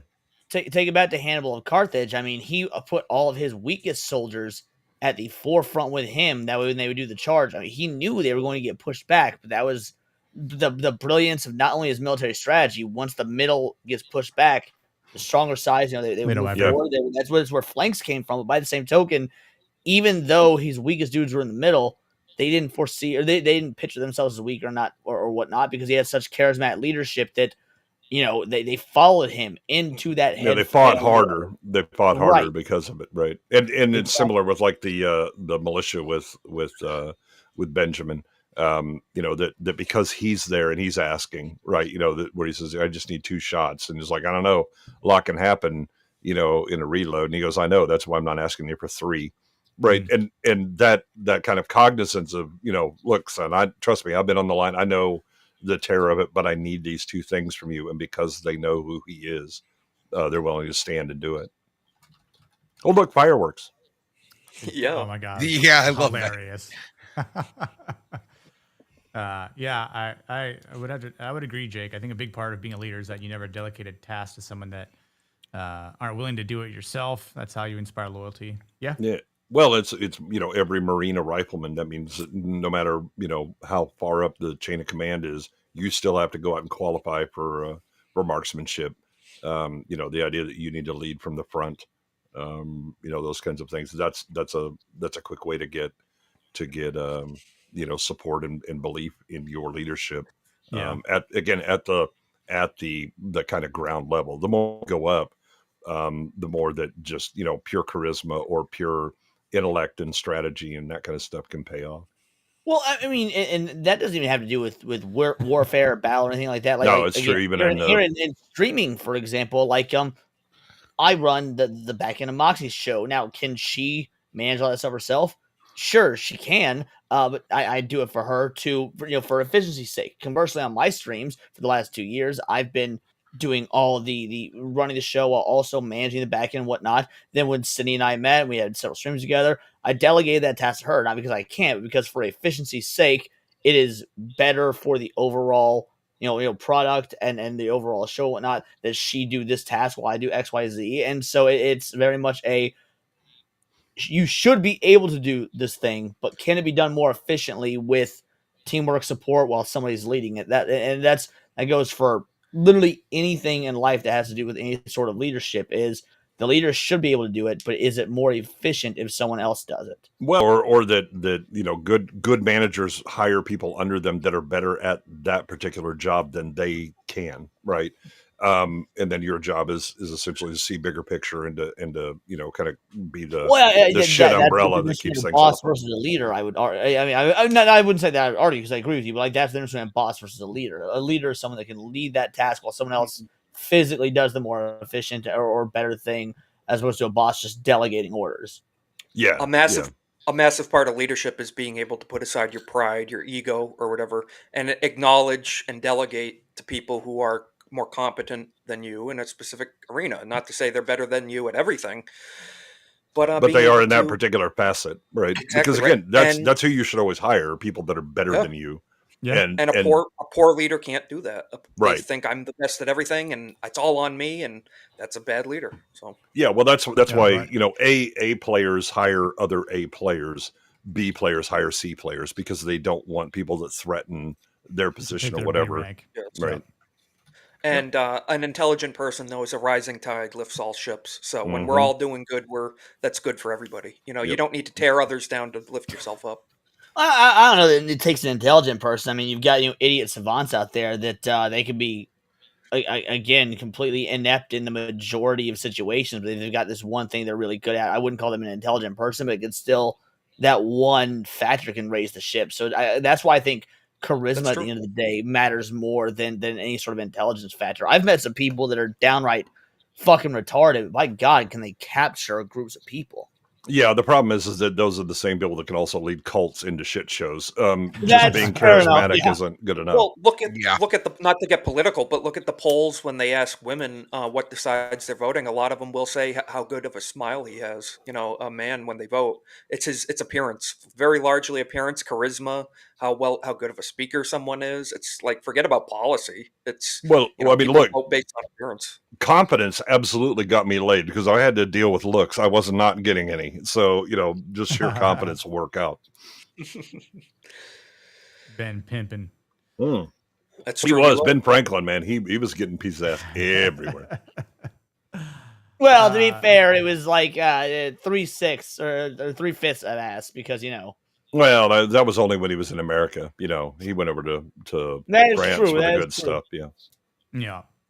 I love this part here though with Cornwallis just being outsmarted, and then Paddington's like, well, better slam this because now I gotta get to work. And yep.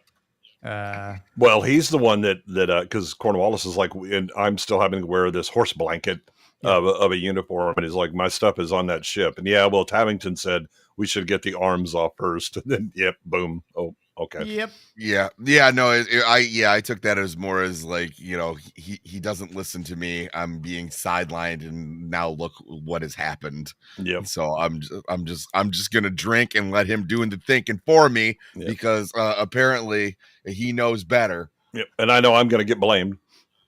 Yep. Well, put yourself in that guy's shoes, even though he's the bad guy in the film. I mean, you're 3,000 miles away from home, and you have a ship full of stuff that is going to make it feel like home. It's your personal, I would never want to put myself familiar in stuff. You see how no, those don't even match the outfit. Oh my God. True. Look at those things. Got a buckle on them. He's wearing that horse blanket. My God, what kind of style does this guy have? I mean, I think this scene is definitely one of the best scenes in the movie too, just because of how strategic Benjamin is. This scene where they set up the dummies. Yes. Yes, this scene's so good. It's just not even that, but like the subtle things, like when he sits in the rocking chair and he's like, how did they do it? Right? Yeah, I love that. They perfected the rocking chair. Yeah, they walk in and he's like looking at the underneath of it to see how it's put together. And yeah, and I kind of felt like that was also another metaphor of like him looking to himself and eventually down the road, like how am I going to be like this well-built rocking chair, right? Like what's it going to take to get to that point? But we see what it takes, and it's to get through the rest of this movie, or rather the rest of this, war for him. And obviously he's going to encounter some more emotion, but he doesn't really know it at this time here. But it's a great, psychological warfare that he breaks out here. And it's this, quiet masculinity that he's, clever. Obviously he's humorous. He imitates the British accent and says that, what do you call him? Like a cheeky chap or something quite like that. cheeky. Yeah. But I think it also shows the confidence of him and his understanding, because he starts out with the unless you want to claim status as the agreed party, I do indeed, and so they go through and so they're going through the formalities that a proper officer, familiar with the rules of warfare would engage in, and then he brings up the shooting of officers, immediately that, we need to talk about that, because that's, as gentlemen, we should understand yada yada. And he's like, yeah, well, I'll stop doing that when you stop targeting civilians. Yep. And they just set aside okay, we agree to disagree on that. And now let's get to the point. Well, I'm here to get my men, and we don't have any prisoners of war here. We have criminals. We got 18 of your men that will be shot, 19 if you decide to hang me. Right. Just to go ahead and eliminate that possibility. Mm-hmm. Yeah, it's amazing. Again, obviously this isn't historically accurate whatsoever, but it's amazing how, in the movie, high-ranking Cornwallis is, and then here you have Benjamin here, who just outsmarts him, outthinks him, it kind of humiliates him. Based on this tactic, which was quite sound. Like his men are all behind him. Of freedom, pretty much. Freedom. They'll never take my freedom. Yeah. But the setup to this again is when they get Cornwallis's correspondence. There we go. And he he talks about it. I mean, this Cornwallis's is. He's forgot more about warfare than any of us will know. But he realizes that pride is the weakness that he could go for. And I love the French guy goes, I would prefer stupidity. It's like, pride will be good enough, right? Yep. Yeah, when they're at the little base, the mission, the mission in the swamp. Yep. Yeah, I mean, you're right, good. When he has a level of confidence, he's able to stay composed, even when Tavington shows up, and he shows up at the right time. Which we're not here to talk about the inaccuracies of the plot, but there is a bit of convenience at this point of already having his men be let loose. He walks out unscathed, unharmed, because he's like, that's the ghost, that's the guy that I created, and he's like, yeah, well, guess what? They're not to be harmed, so Yep. Calm he came down. under a flag of truce. He's obeyed all the proper protocols. You can't touch him. He gave me back my Great Danes. Who then? Well, he's showed no violence, right? Right, exactly. That's the big thing. Yeah. And so he's like, oh, he hasn't. Well, let's see about that and see if I can goad him into being violent. Let me see if I could throw some toxic masculinity his way and see if he'll draw blood on me here. And because it's like Tavi knows that if he does fall for that and he does kill Tavington right there, well, then all bets are off, and we're just going to start fighting right here in this little fort. Yeah, he's going to lose all of his men and all that, right? Again, and it's the this is the proper definition of stoicism, which is not an absence of emotion, but it's controlling your emotion and using your emotion to assist you when it's useful. And in this moment, yeah, all of his impulses are to kill this guy right where he stands, but because again he's being stoic, he's like, yes, soon. I'll be, before this war is done, I'll kill you. And he's like, why not now? Soon. And then turns and walks away, right? Because again, he's that fire is burning, but I'm going to use it when it makes sense for me. Yeah, I mean, it's nice as a pussy. He doesn't even have a wig. That's true. I mean, it's amazing how much he's in control here.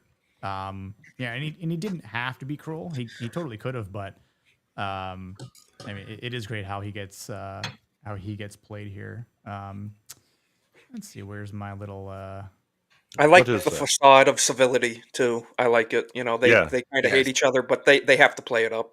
Yeah. To be fair, it's not a facade of civility because like they are civil. You can have let's say you're working with somebody you hate. You and him know you hate each other, but you are civil. It's not facade. The facade would be if you were pretending like you got along. The civility is still natural. True. Okay, true. The civility is genuine, but there's an etiquette, right? Yeah, the perception of mutual respect is a facade. Yeah. Well, I mean, there's an etiquette and a protocol that has to go through, and the respect is for the process itself, and that both of us are engaging in it in the correct way. Okay, well then you are meeting the standards of being someone worthy of talking with and dealing with honestly. True. I got a couple of scenes where I do like the part though where it's like they're talking of the conduct of men, as we just said. This is not the conduct of a gentleman. If the conduct of your officers is the measure of a gentleman, I'll take that as a compliment. Get my men. I love that so much. It's like, okay. Of it too. The snarkiness is fantastic. Go ahead. Get my men. Mm-hmm. And yeah, just obviously like kind of shortened this clip a bit because it is quite dragged out, but for proper reason to show the silence of Benjamin and how he's able to control himself and just scarily says soon. Before this war is over, I'm going to kill you. Why wait? Soon. Like the best part is his walk away. Yeah. Where he has the calm face right up until his eyes flare right before he gets on the horse, and you're like, oh, there's a little something in there, isn't there? Oh yeah, you know it's coming. Yep. You know it's coming. That Riggs eyes coming out. Mm-hmm. Go crazy. He is such a lethal weapon. Oh my god. Sorry, I couldn't resist. Yeah. And he has a brave heart. Oh, got him. Anything else? Where's Gord to throw some of these? I don't know. He seemed to be maxing out his mad. He was a soldier, that's for sure. Christ. Yeah. God, he's full of passion, isn't he? Yes. Oh, you can definitely tell he's out for payback. Oh no. There were signs. Yeah. I hope it's not a conspiracy. That father was covered in blood. Oh no. I don't know. Get the gringo. I'm out. He is mad, Max. We'll be here all night. No, we won't. Just kidding. I mean, with the length of this movie, maybe. No. I mean, we're making good progress, honestly. I mean, he's riding everywhere on that horse. He could be a road warrior. He did use that tomahawk like a lethal weapon. Yes. Imagine we just said, "Welcome to Thunderdome, bitch." Yeah. I was trying to work in a Thunderdome. Like, no, I'm like, but it was beyond me. Might be able to make it work. Yeah. So this lead up to Gabriel's demise. I don't know. I like saying demise now after I've watched Jaws for the 1,000th time, but it's demise. Fuck off. Yeah, it is demise. My wife's demise.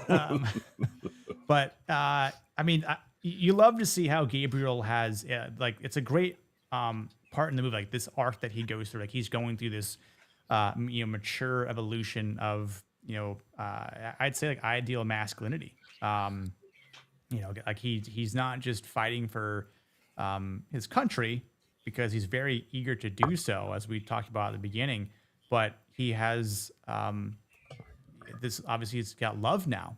He gets married.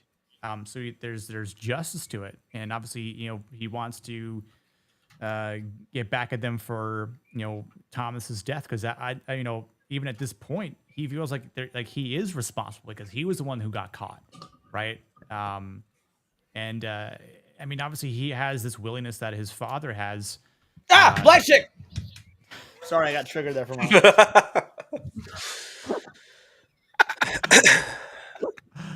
Just a survival mechanism. That one got me. Oh man, I don't know if Pouty will respond to that or not. I'm a little behind on chat, but oh my god. Oh, I'm sure. I have my notes, so like you're covered up, and I could not see what you're. I'm like, is he freaking out over something until you said black chick? He was afraid she had an iron heart. Oh god, that's something to freak out about. She's using some of that black girl magic. It's terrible. Yeah, there's a lot of terrible things with that whole shebang bang. Yeah, I mean the thing about Gabriel is that he's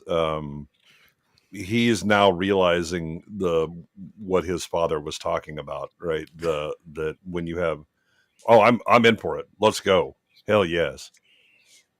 Nazi Pug is the one that actually throws the stone, and let's do that. What's up, Robert? But I think that Gabriel is once he is the Anne who he's gonna marry, and that he then realizes that his father had a point, and he's starting to get wisdom now. It's one thing to be, I'm gonna fight for my principles. That's easy when you don't have something to lose, when you're not putting something at risk. And when you have something, especially family, at risk, you get a lot more conservative about the bets that you're going to place. Yeah. Pouty, scroll back like, I don't know, 2 minutes or something like that.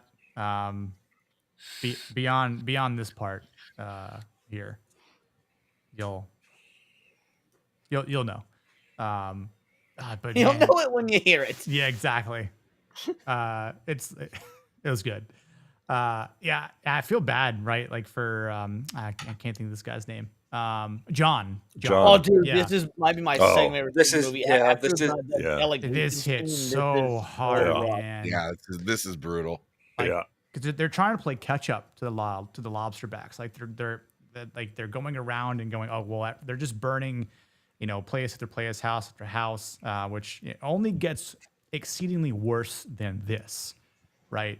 But I mean, just to see your wife and kid dead, like that's when things have gotten really brutal. It's actually worse than that. So he when his wife and son are riding away, he tells his son, "You protect your mother." Yeah. And then when he finds his son has his wooden gun next to him. Yep. And he realizes, oh, he did what I told him to do. Yep. And now they're dead. And that's kind of his losing it and is done, right? He's lost everything and even the thing he told his son to do, his son tried to live up to that and got killed for it. And it hits so much, at least for me when I was watching this, hit so much harder because I don't know about you guys, first time viewing this film, which was actually recently, I only saw this the first time about 2 years ago. I didn't like this character. I thought that he was sort of like a generic trope of a character, just sort of he's not really a foil, but like what would you call that archetype? Like a scoundrel. I mean, he's basically like a hick, that shows up, and he's the unserious kind of guy compared to Benjamin, yeah, right? He's not really. There's almost like a comedic, he's like the comedic sidekick in some ways. Character, but he is very much like the you're supposed to. He's there. He's giving the audience a bit of levity, like, "Oh, this dumb hick," that Night, sort Jacob. of thing, and Yeah. it takes you out of the seriousness that is this film. So when I first saw this movie, I was not enjoying his character. I didn't think he should be here. I think that it was distracting. It was detracting, even worse.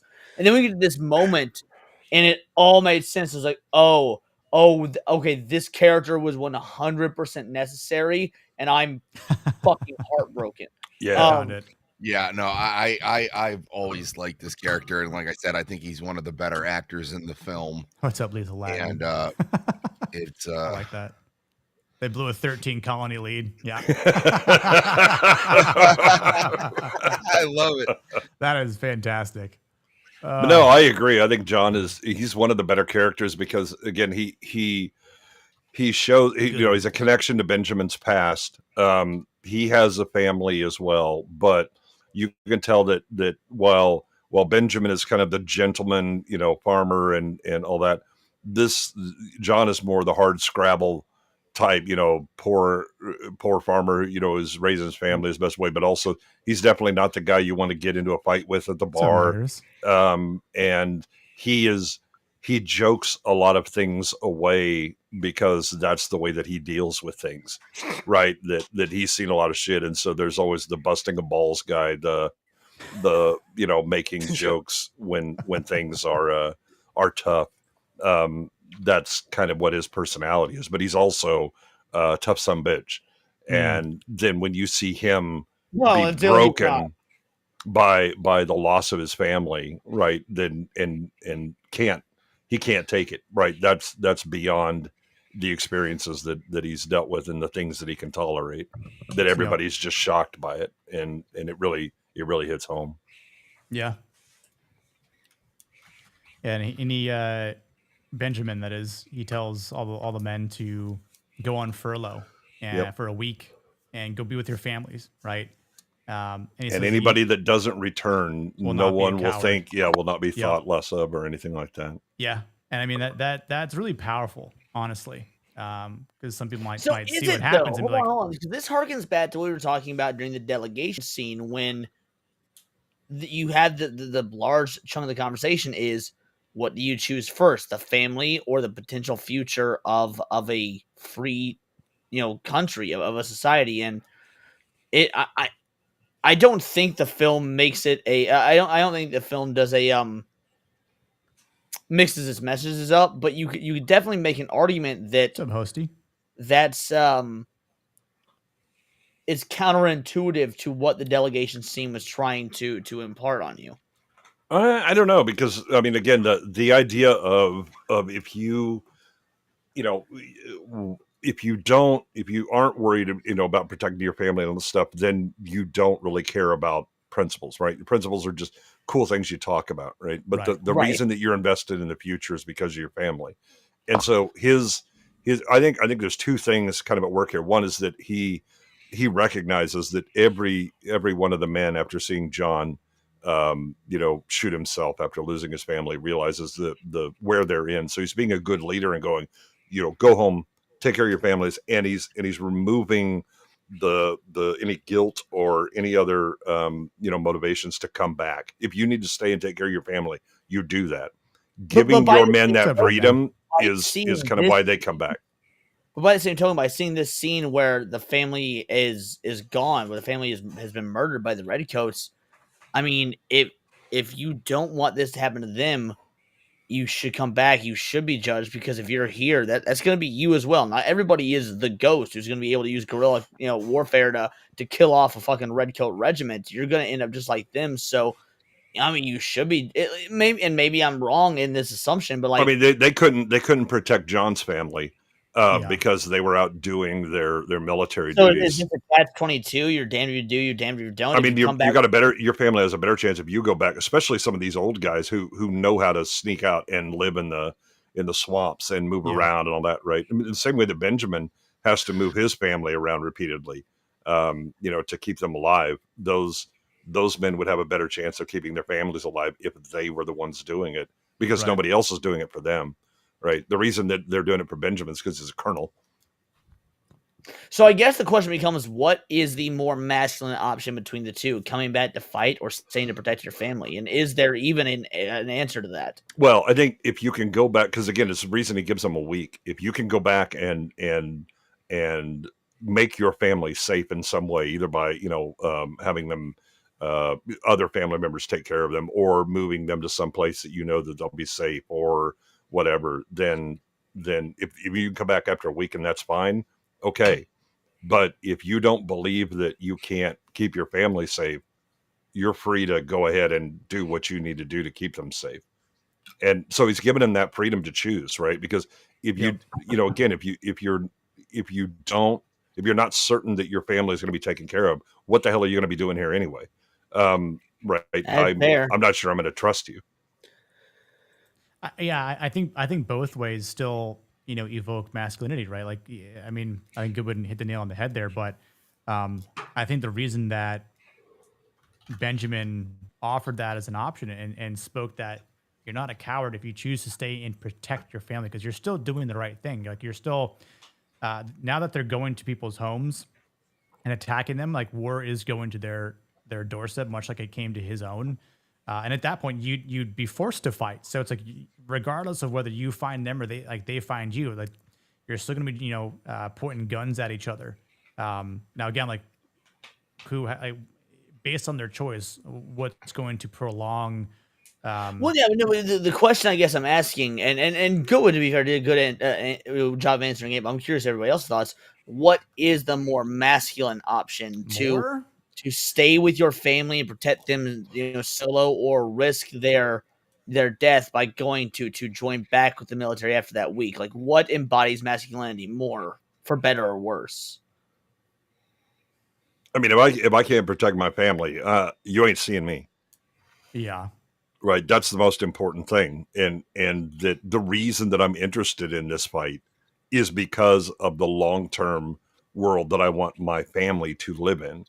But I'm, if they, again, if it was like John, where his family is killed, and it was because they didn't realize, because they've all kind of been running anonymously. It's only after they get Adam Baldwin's character to reveal information about Benjamin and who he is, and start chasing down families, that shit hits the fan, and they realize the danger that their families are in.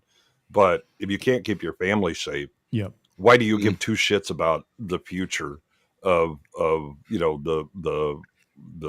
the war or what's going to happen in America or anything like that, right? Other than your own. Yeah, there is no future if your children are getting killed, right? So what are you fighting for? And also, the thing that you're going out and being, inspired to protect, when it's being taken away from you at the front, it's an awful tactic, but it's an effective one. You're essentially taking away these people's reason to fight, because you're taking away the thing that they want to protect and nurture in the first place, is their freedom and their families. If they don't got that, they don't really have a reason. It's an awful tactic. Like you said, awful, because it's an awful tactic that leads to an awful choice. Yeah. What's an effective tactic, right? The thing is that the thing that when people talk about, it's the thing that you're fighting for that gives you strength, it's also your biggest weakness, right? Because they don't have to come at you, they come at your family, and you will suddenly become very compliant if it's about trying to save your family. Well, and also, if and we just saw it, you take that away from someone, they get reckless. Oh, that's they make mistakes.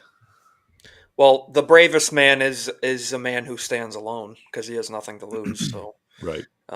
Once you have something to lose, and I think I see part of this. Or is the bravest man the one that stands up even though he has stuff? Well, I would say brave, not in this pure sense of bravery, but the most, I don't know, courageous or most willing to take risks. Is the man who essentially. It's fine, like in a bar fight or in like a one-on-one thing, but when you got some mad farmer who you just burned his house down and he's running head first into a line of redcoats, was like, that's nothing, you know what I Right, mean? but it's also because he's trying to save his family, right? But the thing is No, that but I'm his saying family if is also he's his lost weakness.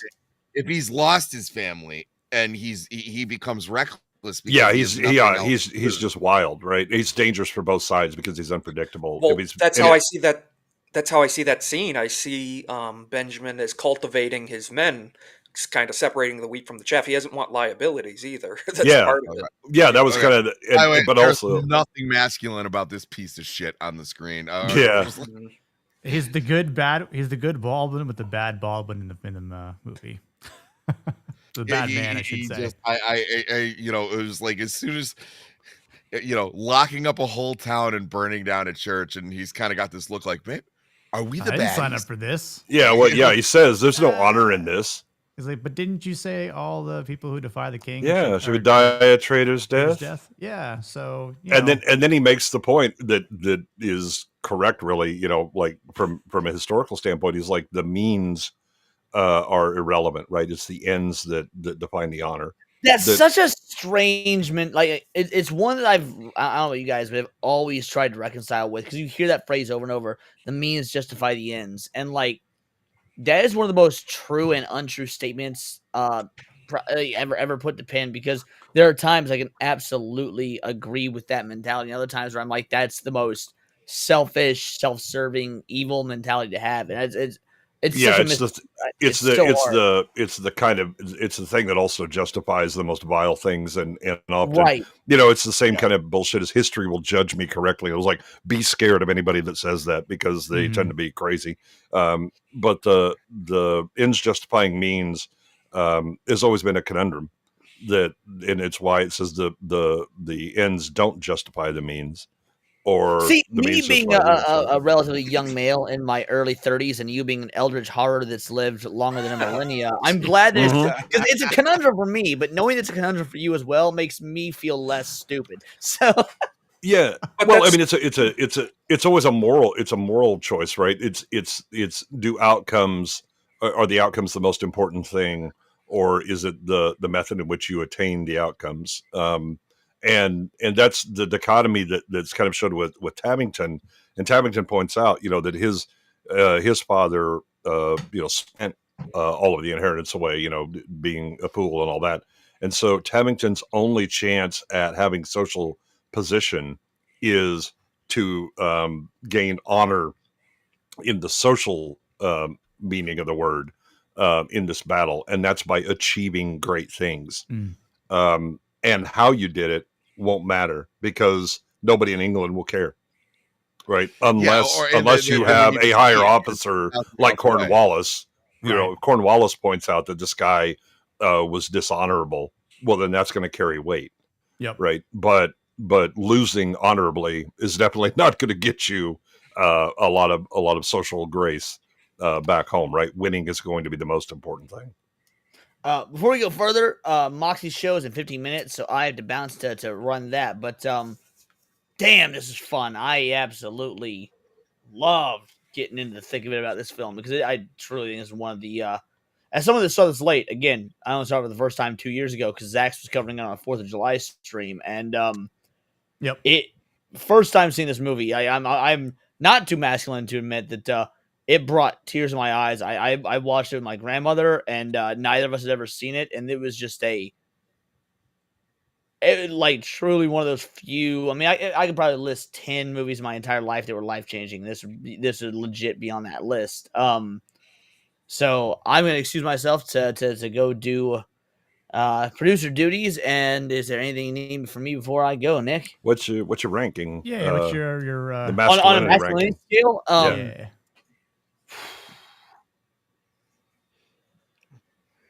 Thinking back to all the episodes we've done thus far, and this might be my first and potentially only actual 10, at least of the films I know we've covered and are going to be covering, 10 out of 10 film. Not just because this movie encompasses masculinity in more than just Mel Gibson's character. You've got the like you've got masculinity, of course, in him, but you've got his sons, which all embody different, very skewed versions, but still understandable for what each point they're at in their lives. Yeah. And because of course your concept of masculinity grows and changes throughout your age and your experience and your worldview. But even with that being said, all of the kids have like they're going through that, and it's very age appropriate for what they at least think masculinity is, or what they think it should be based on their age and the worldview at the time. But then you've also got the British, the enemies, the bad guys. But there's not really bad guys. I mean, obviously Jason Isaacs is, yes, but you've got the shades of gray of the different men that question orders, or that see the civility of war, or have the gentleman's approach to things. And I think that this film, more than any we've covered thus far, exemplifies all the different facets of masculinity. And so in that regard, I think this is the first and maybe only time I will give a film a 10 out of 10 on the masculinity scale. Nice. Yeah. No. Yep. Definitely see that, man. And I appreciate that. Yeah, dude, Leon, thanks so much for the raid, of course, and stopping by. All of your verbal contributions and jokes and puns. Definitely appreciate those. Not so much, but the other ones, absolutely, yeah. That's well, you got to do better, Senator. I'll catch you guys later. Enjoy the rest. If you're still going with Moxie's dumb, which has happened before, I'll hop back in. And if not, Godspeed to all of y'all. Appreciate the film. And yep, see you tomorrow, buddy. All right. See you later, Leon. Take care. Peace. Yeah, I mean, I know I've kind of gone through a couple of slides here and there, but yeah, this is obviously really brutal. And as we were just saying, for Adam Baldwin's character, who was horrified that he does throw the torch, though, so he does play this guilty part in it. But here's the shot of him just kind of looking at what he's done. This is no way to. There's nothing masculine about this, basically, right? No. This is reminiscent to me of the Roman soldier that pierced Christ's side in the Passion. Similar type of regret. I did this horrible, irreputable thing, and you see it in his eyes. What the hell did I just do? Yeah. Especially when Gabriel, again, who's matured over the course of this movie in this arc. I mean, the pastor alone, right? Like who sees a church that's burnt to the ground. Well, and this question, this calls into question, the justification that he had for leaving and going is that, you have to go with your flock. Sometimes you have to, take up arms against the wolf or whatever. But he left the rest of his flock here, and they died in his house of worship. Now, I love the difference in exactly. Let's go. The difference is that, like, Gabriel going around going, he's checking the houses. Where are they? Mel Gibson knows immediately. Why? Because he's done this. Yeah. In the French and Indian War, right? That you massacre people, and it's purely about the means are irrelevant. I'm looking for the outcome. Yep.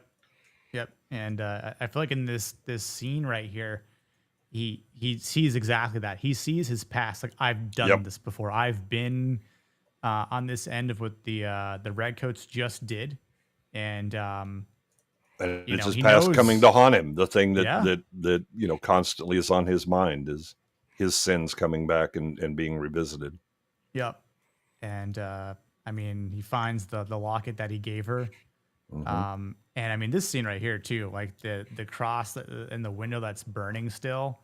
I mean, he's just got that question that he had at the graveyard when he buries Thomas. Help me understand your mercy here. Like why this has all happened. Well, I mean, or he knows it. As Jake puts in, I always feared my sins would return to haunt me, and when they did, the cost was more than I could bear. Yep. And mind you, we look at this retrospectively, so we know they're going to win. We know we're going, even though this is fiction, we know we won. But you put yourself in their shoes. they don't even know if this is a winning battle. This might all be for nothing at the end of the day. So they'll all hang. Yes, there's that second guessing of like, oh shit, are we going through all this loss and tragedy, and are we even going to win? Yeah, there's that doubt that they constantly have on their mind. And, and there's always kind of a manly rule that you don't pick a fight that you're either not willing to lose or certain that you can win, and that only becomes more true when you have a family and they are at risk as well. Yep. Did Rick leave? I just saw a piece out. Like, and here's an example of what I was talking about earlier. These guys rush in. Yeah. No plan. Yeah, I mean this is just pure emotion, vengeance mode. Entire platoon. Yeah, I mean it's like, I mean it's obviously like he has this willingness to face death head on here. Wait, why is this? Okay, hold on. He's still here. Why is it saying night, Rick? I'm confused. Oh, because Daxonar's leaving.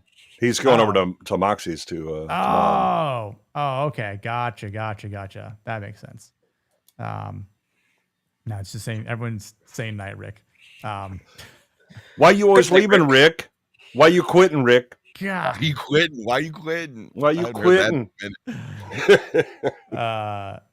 Yeah, I mean, like, so Gabriel has like zero hesitation. Like, he already knows what he's doing. He's got it in his mind, and I think he's overconfident here. And there's a little bit of a protective shield around him. Like it was almost like this ironic angel supporting him because of the pastor, right? It's the pastor takes the bullet for Gabriel in this scene we're about to get to. And it's unfortunate that he's only able to wound Tavington and not kill him here. Dude, like, he is just destroying all the militia. Overly confident here. Definitely has no fear of any men on this battlefield. He's locked in, and everybody else is just in position. Yeah. Right up until he runs into the second in command, and then realizes, oh, this guy knows what he's doing. He's starting to kick my ass a bit. Yeah. Mm-hmm. Yeah. R.I.P. Preacher. But I love that little toss up that he does. Yes. To Gabriel, and then he gets shot in the gut, and I mean, it should have. Listen, Thanos said it. Should have gone for the head. Yep. His desire for revenge too blinded the need for justice. So, but you know what's interesting here? Aim small, miss small. He went large, and sure, yeah, like, but it's obviously like a bit of a plot convenience, because we all. Yeah, I mean, there was no aim that was going to defeat that plot armor, so it's too bad. I know, it's like, man, he was going to die here, because at that point, just let him bleed out. Let him die. Now, the hilarious part is my wife, being familiar with movies, was like, you need to make sure he's dead. And I turned to her and I said, you're going to get that boy killed. And that's exactly what happens, is he's going to go and finish him off, and he gets himself killed. Yep. I was like, if anyone is familiar with movies, if he lands that way and he's on his back, then you can be sure he's dead. When he's rolling over, obviously concealing something. Yeah, he's not dead at that point. Yeah, that's just how. Or he's got a bit of life left over to kill you. Yep. Yeah, even if it's just for like a split second. And yes, you know what? Honestly, if he was thinking rational, a shot to the belly is like a excruciatingly painful, slow way to die. Yeah, you could have taken comfort in that. Unfortunately, he didn't shoot him in the belly. He shot him in the side where the muscle is, and that's about it. Yep. But what he should have done is I'm going to make sure by reloading my rifle and walking up and shooting him from a distance. But he was blinded by rage. He wanted 100%. Oh my gosh! Think about this. He wanted to kill him with a knife to see who he was in his final moments. Think about that. There it is. Oh, nice. Jeff's got it. Double tab, baby. Yeah. Yep. Pretty much. Yeah. Mozambique. Yeah, he was going in for the tea bag. Exactly. Yeah, and he didn't confirm the kill first. Yep. This is Didn't the check the birth health of meter. Joker right here. Yeah. Yeah. Yeah. Gets stabbed. But yeah, this whole performance from Jason Isaac was just tremendous. Yeah. I mean, he's like exuding evil. Yeah, just dastardly. I mean, it's. Well, I mean, there's a moment there where he's looking at him and he's like, man, this kid really is motivated. He is not backing off. Sure. And he's like, is he going to actually get to me at a certain point? Is there going to be a problem? And yeah, and I think this is like the consequence, right, of the masculine values that that Gabriel is pushing to his limit. He's got the courage, he got justice and loyalty, but also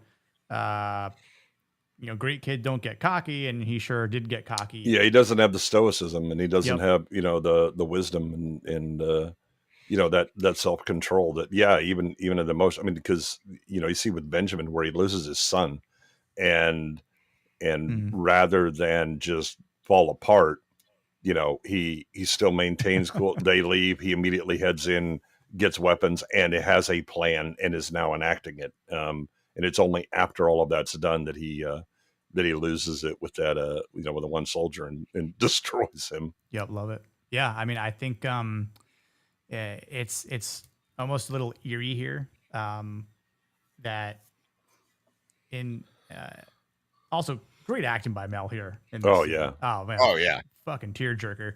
But it, like the death from Gabriel in Benjamin's arms here, it's like it brings this story like full circle here. Like here we have the father who wants to protect, right, and shield his sons from war. The two sons that wanted to go to war, he's now buried them. Yep. And he's done his best to raise them well, but it's like, man, this is the danger of war. It's why he didn't want war to happen, because war kills the innocent and everybody else, as well. And that war kills young men. That's who goes to fight, and that's who dies. Yeah. It's like that. What is it? It's one of those ancient Chinese curses. May you live in exciting times. Interesting times. Yeah. Or interesting times. That's the, yeah, no, it's unfortunate that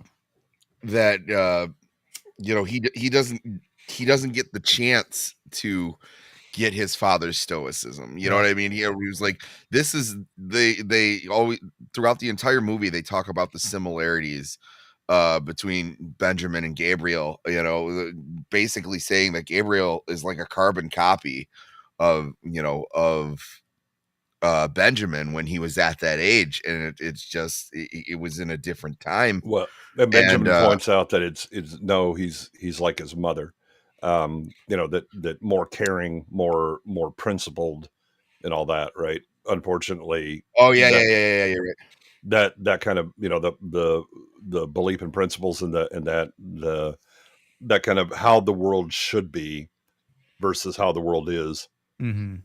Tends to end poorly for those who believe in how it should be. He was more of an ideologue than a pragmatist, essentially, is what he's saying. Yeah. Yes. Which is something I think I'm guilty of, as many of us are. It's a good point, Blue. Depends on the subject.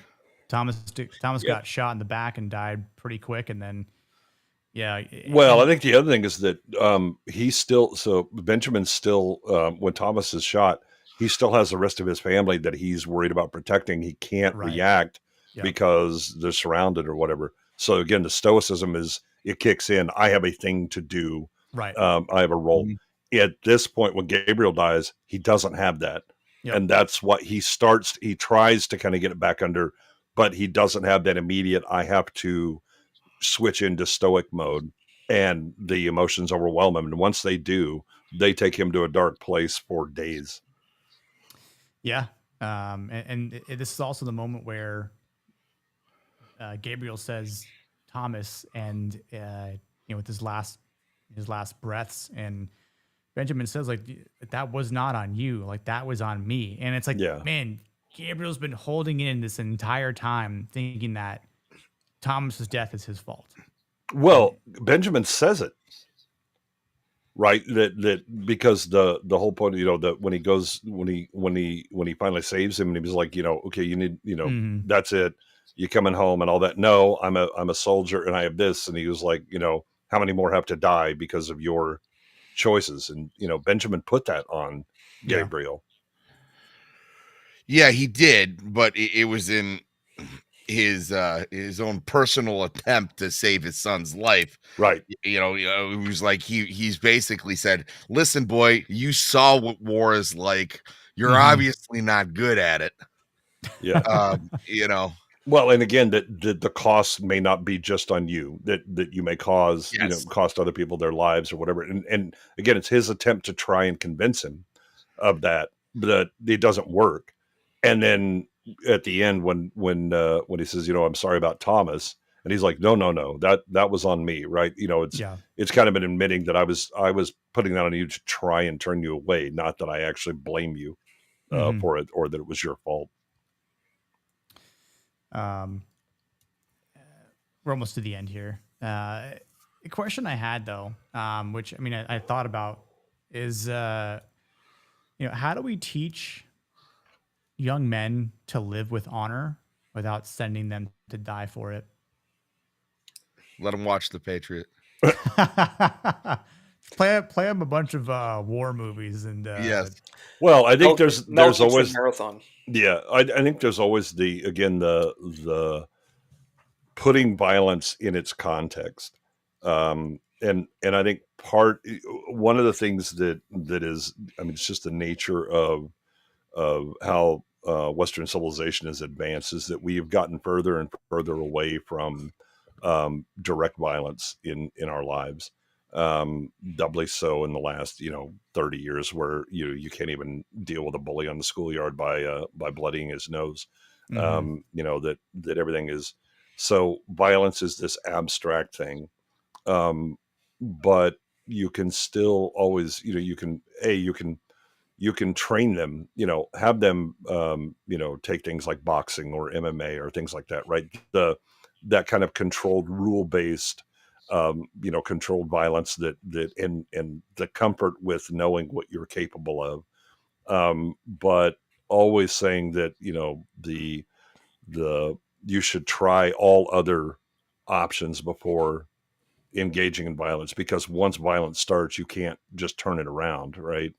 It's like politically, if you have a political movement, the minute that you choose violence, you can't come back from that. You are now committed to a certain direction, and it tends to end poorly for you. In the same way that for young men, one of the things that used to keep young men in line was fear of older men, because most likely older men had been in wars and had killed someone, and so starting shit when you're 18 with a guy that's in his 30s might be a great way to get dead, because they're not here to just strut around like banty roosters and be cock of the walk to signal status, right? Old men will just put you down. Yep. Right. I got better things to do. I'll just knock you the hell out, and you'll cease to be a threat. Then I'm gonna go back to whatever it was I was doing. What's the movie we were talking about, Jay? Jay, that we're gonna cover with the sandwich. Oh God. The Secondhand Lions. Yes. Oh yeah, that's such a fantastic. I'm sticking around for that one for sure. That is a fantastic movie. That movie impacted me so much as a kid. I saw that, man. We'll cover it. We'll cover it here for sure. We're gonna start some shit with HUD. Well, that's a very bad idea, son. That's a very bad idea. Give me your sandwich. Really? Okay. Yeah. But again, what does HUD do after that? Right? He gives them the speech. Yep. That's the speech. To turn them from boys into men, and the things, the duties and things that you carry as a man, right? I think that's also why he why a lot of situations now, the what we suffer from now is a fatherlessness crisis, right? And fathers that actually teach you the way the world is, and don't just go, oh well, your mom doesn't win. Your mom can sit down and shut up. The big people are talking now, right? This is the conversation we have to have. This is the way you have to grow up and understand it. It's true. I remember when hell was being built. Where we're good movie, talking Jake. about having kids, and I was like, hey, if we have a boy, there's certain things where you might not understand it. You're just gonna have to take the back seat on this. Yep. Because there's things that men have to teach their sons, and if they don't learn it, well, it's true. well, not the band, but the actual transition from boys to men. Yeah. Being a mouthy teenager, I remember there's times, and I'm blessed to have an excellent father who's actually a man, unlike many now. And there was moments, when you're a mouthy teenager, where mom had to take a back seat. Excellent. My parents are wonderful, married and doing good, but there was times where he's just. It was one-on-one, and it's like basically you're going to be put in your place, and that's what you have to do as a man to raise another man. And even now, I'm in my 20s, and we're on different footing, but I still see my dad. It's like he's my dad. It's like I'm not gonna. I don't know. I think it sets good grounds. When you're getting in my 30s, I still take counsel with my father. Exactly. It was like I will always reach out to my dad when I'm overwhelmed on some. It was like not, hey, solve this for me, but it was like, hey, I need some guidance, little advice. Yeah. It was like I'm. And I found most of my. It's funny too because it was like he probably felt the same way, but it was like mostly it was like everybody flounders through this stuff before they figure it out. You figure it out, but you gotta act. You gotta walk the walk while you're doing it. Yeah, I mean that was the thing. I had to talk with my wife, and I'd be like, okay, so she'd be like, you need to tell them. And I was like, they're out of my house, and they're 18 and adults, right? They have their lives. I don't tell them anything anymore. I will sit back. If they call and ask for advice, I'll give it. If I see an oh shit, this is really going to go bad, I will proactively say, I don't think this is your best plan, and I'm going to lay out why. But it's your choice and it's your life to live it regardless, right? And she always wanted to interfere. And I was like, you need to step back, right? That they are going to have to learn this. We had to learn it as young adults, and the way that you get to be an old adult is learn a lot of hard, nasty lessons that way. But that's just the nature. Now, my dad, I was, when I was in junior high, I was already bigger than him.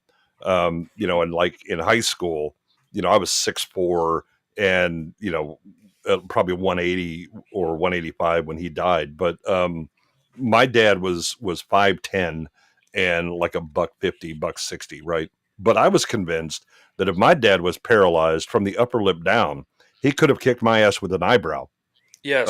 It was just that, you just didn't mess with that. I mean, if Dad said, this is how it's going to be, that was in fact how it was going to be. Yep.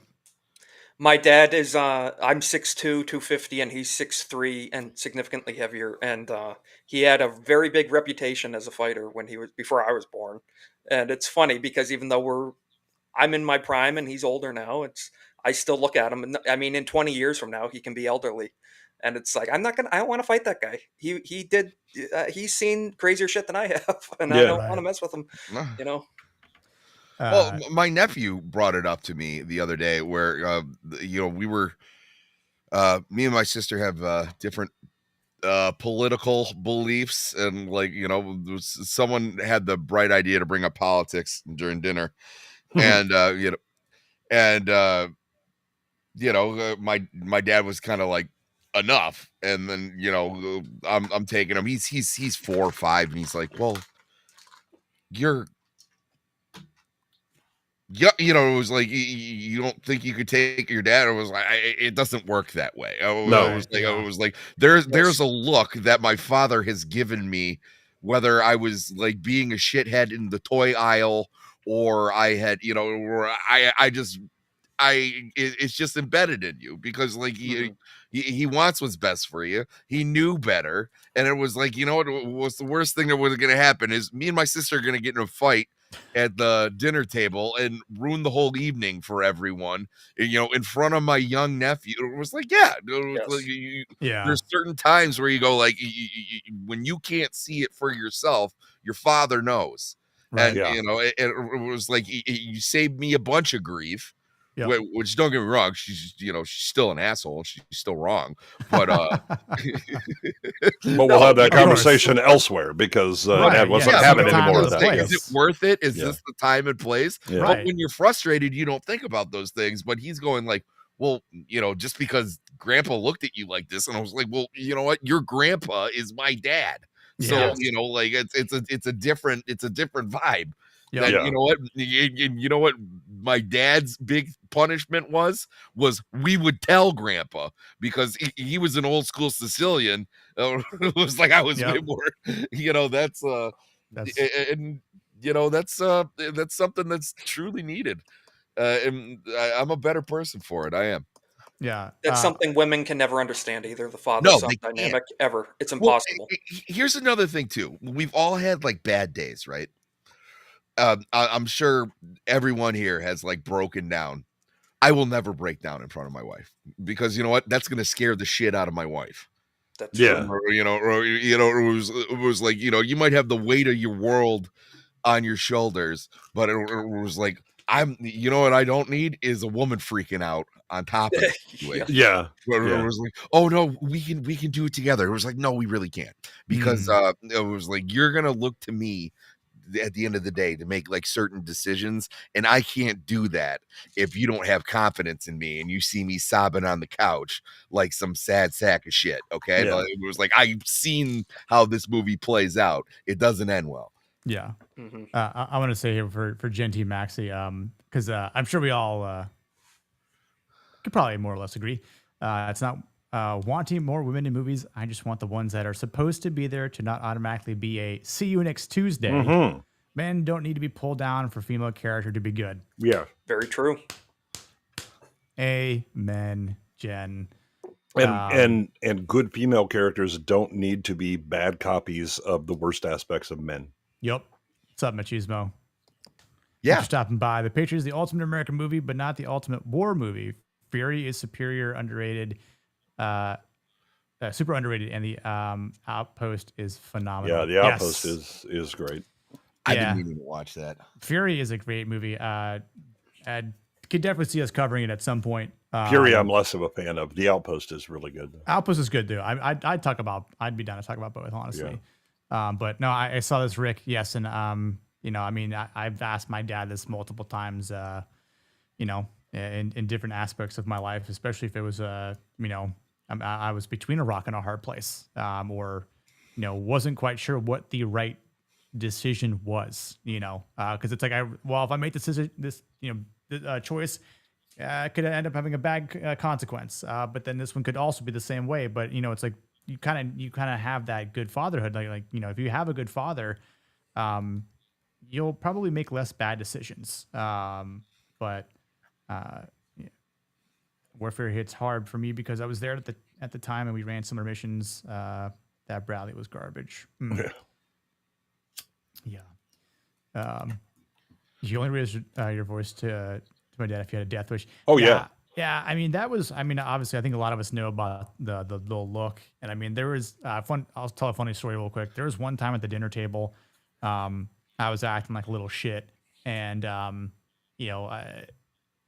I asked to be excused, and because I didn't want to eat, or I forget exactly what it was, but there was like the dining room table was here, and then there was like up front, there was like the kitchen, there was like a countertop, and I was an idiot, and I thought I would be wise and flick my mom off underneath the countertop where she couldn't see it, but you know who did?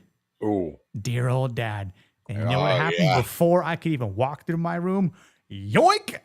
Yep. You went airborne. It was like, you didn't disrespect your mother. You disrespected his wife. That's the problem. Exactly. Yeah, I was like, well, that's one mistake I will never make ever again. And damn, I did not make that mistake again because I was like, nope, I ain't going to this shit storm. No, my dad, I think there was like a freshman in high school, and I'd come back from a river party, and I think I'd had a beer, and I came in, pretty late. My dad was always up till like 3:00 in the morning. He just never slept. But he met me at the back door, And he was like, well, where you been? Oh, we went to a river party, this and that, whatever. And he's like, you been drinking? Oh, I had, like sip a beer or something like that. And he just calmly, he goes, if you come home drunk, you and I are going to have a talk. If you come home drunk and your mother catches you, we're not talking. And I understood exactly what that meant. And I was like, oh, yes, I'm glad that we had that out of the way. We understand ourselves just well.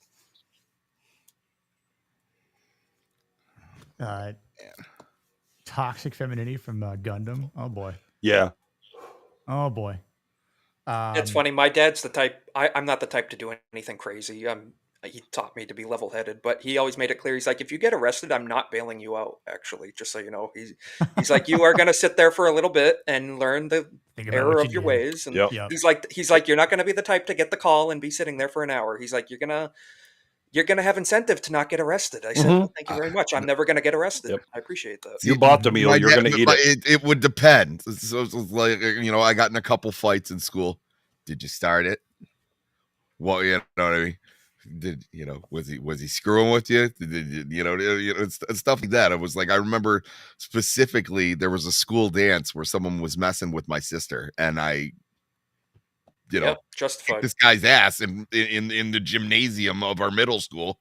I didn't have any problems when I went home. That was like, I remember him yelling at my mom. I was like, that's what he should be doing. Exactly. But there's some other times where I, if I did something dumb, he left me to the wolves, because you need to suffer the consequences of your stupidity. You only get one. Yeah, and even then, that was that one had caveats. Why are you in jail? Yeah, there was. Yeah, exactly. In the fine print that you didn't see until after the fact. Also, that is awesome, Machismo. What's his face? Rod Lurie. That's cool. Oh, that's cool. Yeah. I bet that'd be cool. Fun time. Let's talk about your movie on the. Hey, maybe we can get him on for Masculine Mondays and see. Oh, hell yeah, let's go. That'd be dope.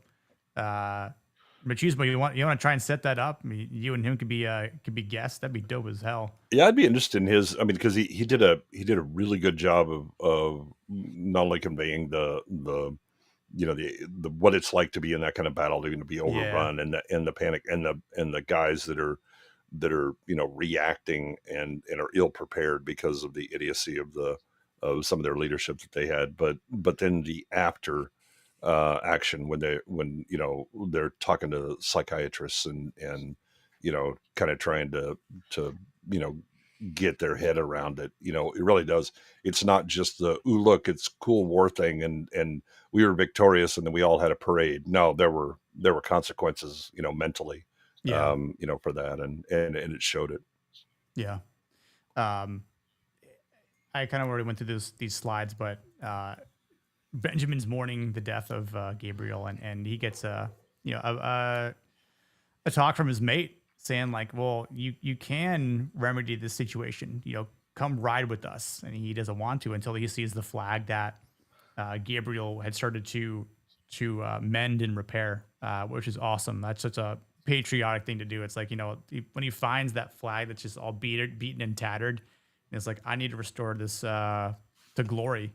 And then that's kind of what sparks the hope, the fire back into Benjamin. But I'll play the clip. I kind of, took out the long pauses, so it's, shorter and won't get hit by copyright. Why do men feel they can justify death? Is it arrogance? I have long feared that my sins would return to visit me, and the cost is more than I can bear. Man, what a great delivery. But he's obviously going through the masculinity version of mourning. And it's obviously like, I wouldn't consider this part of grief to be a weakness, at all. Like I think it's, and in this moment here, when he finds the flag, it's like the masculinity is almost kind of reborn through like this conviction. It's like, well, his friend comes in and he's basically like, you can at least make their loss, worth something by, establishing this. And Benjamin is again back to the place that where he was originally. I don't want to do these things, and I think that going to war, absent some real need, is the right thing to do for my family because of the loss and all that. And so that when he tries to essentially say, well, you can make their losses count, and he has a very good rejoinder. Why is it that men always have to try and justify death? Is it their arrogance, that somehow we can just whistle past the graveyard, or that our bad decisions that cost these lives, that somehow they can be justified in some way. He doesn't see the justification at this point, because he just sees his dead son. Yep. And it's when he gets the flag that he realizes that that's what his son was living for. Yep. And he can honor that. And it inspires him to then go and do that, right? Because it's not I'm doing it for my own selfish needs, that I need to justify why I lost my son. It's that my son wanted this and was willing to die for it. So again, he was a man. He made his own decisions. Yep. And I see them, and it would be selfish of me to ignore, to turn his loss purely into my grief and not recognize the choices he made and the risks that he took, with the awareness of what he was doing. Yeah, I wrote down here in my notes. I said that Benjamin doesn't fight for revenge anymore. Instead, he fights because his son believed in something greater than himself. Yeah. And it just like reinvigorated this purpose into Benjamin here. I mean, there's a interesting like movie parallel, like Wrath of Khan, where Kirk is he's Spock sacrifices himself for the crew, but Kirk just sees the death of his friend, and so when he's giving the eulogy, he says that our friend did not think this cost too much, and we will not debate his wisdom at these proceedings. Right? It was the recognition of that I would want him here, but he thought that sacrificing himself was worth the price, and who are we to argue with that sentiment, right? Because it was his choice, it was his life to choose. Sacrificing it. Yeah. That eulogy still kind of like that one hits you every time. Yeah. It's like, all right, I'm gonna tear up a bit. Thanks. Yeah, here we go. As soon as he gets to most human, his was the most human. Oh, here's the legendary scene of horseback. You know what? When I was rewatching this, I was like, does he yell freedom here? I know, you're waiting for it. Yeah. No, he's yelling death. Yeah. Kill them all. Yeah. I actually hate this scene. It is the most over the top melodramatic BS that's in this movie, and it irritates me every time. Yeah, everyone's cheering. The drums are going. I mean, it's like, hey, Mel's drunk again. Yeah. Oh shit. I hope there aren't any Jewish soldiers here. He's gonna say something. He just left some voice messages to his ex, and he's on the floor with Hasselhoff eating a cheeseburger. It's rough. We still don't know what sugar tits are, but whatever, we'll figure it out. No. Okay, so a French guy. None of these guys want to tell him that they're not fighting the Jews right now. That's sorry, Mel. That's. All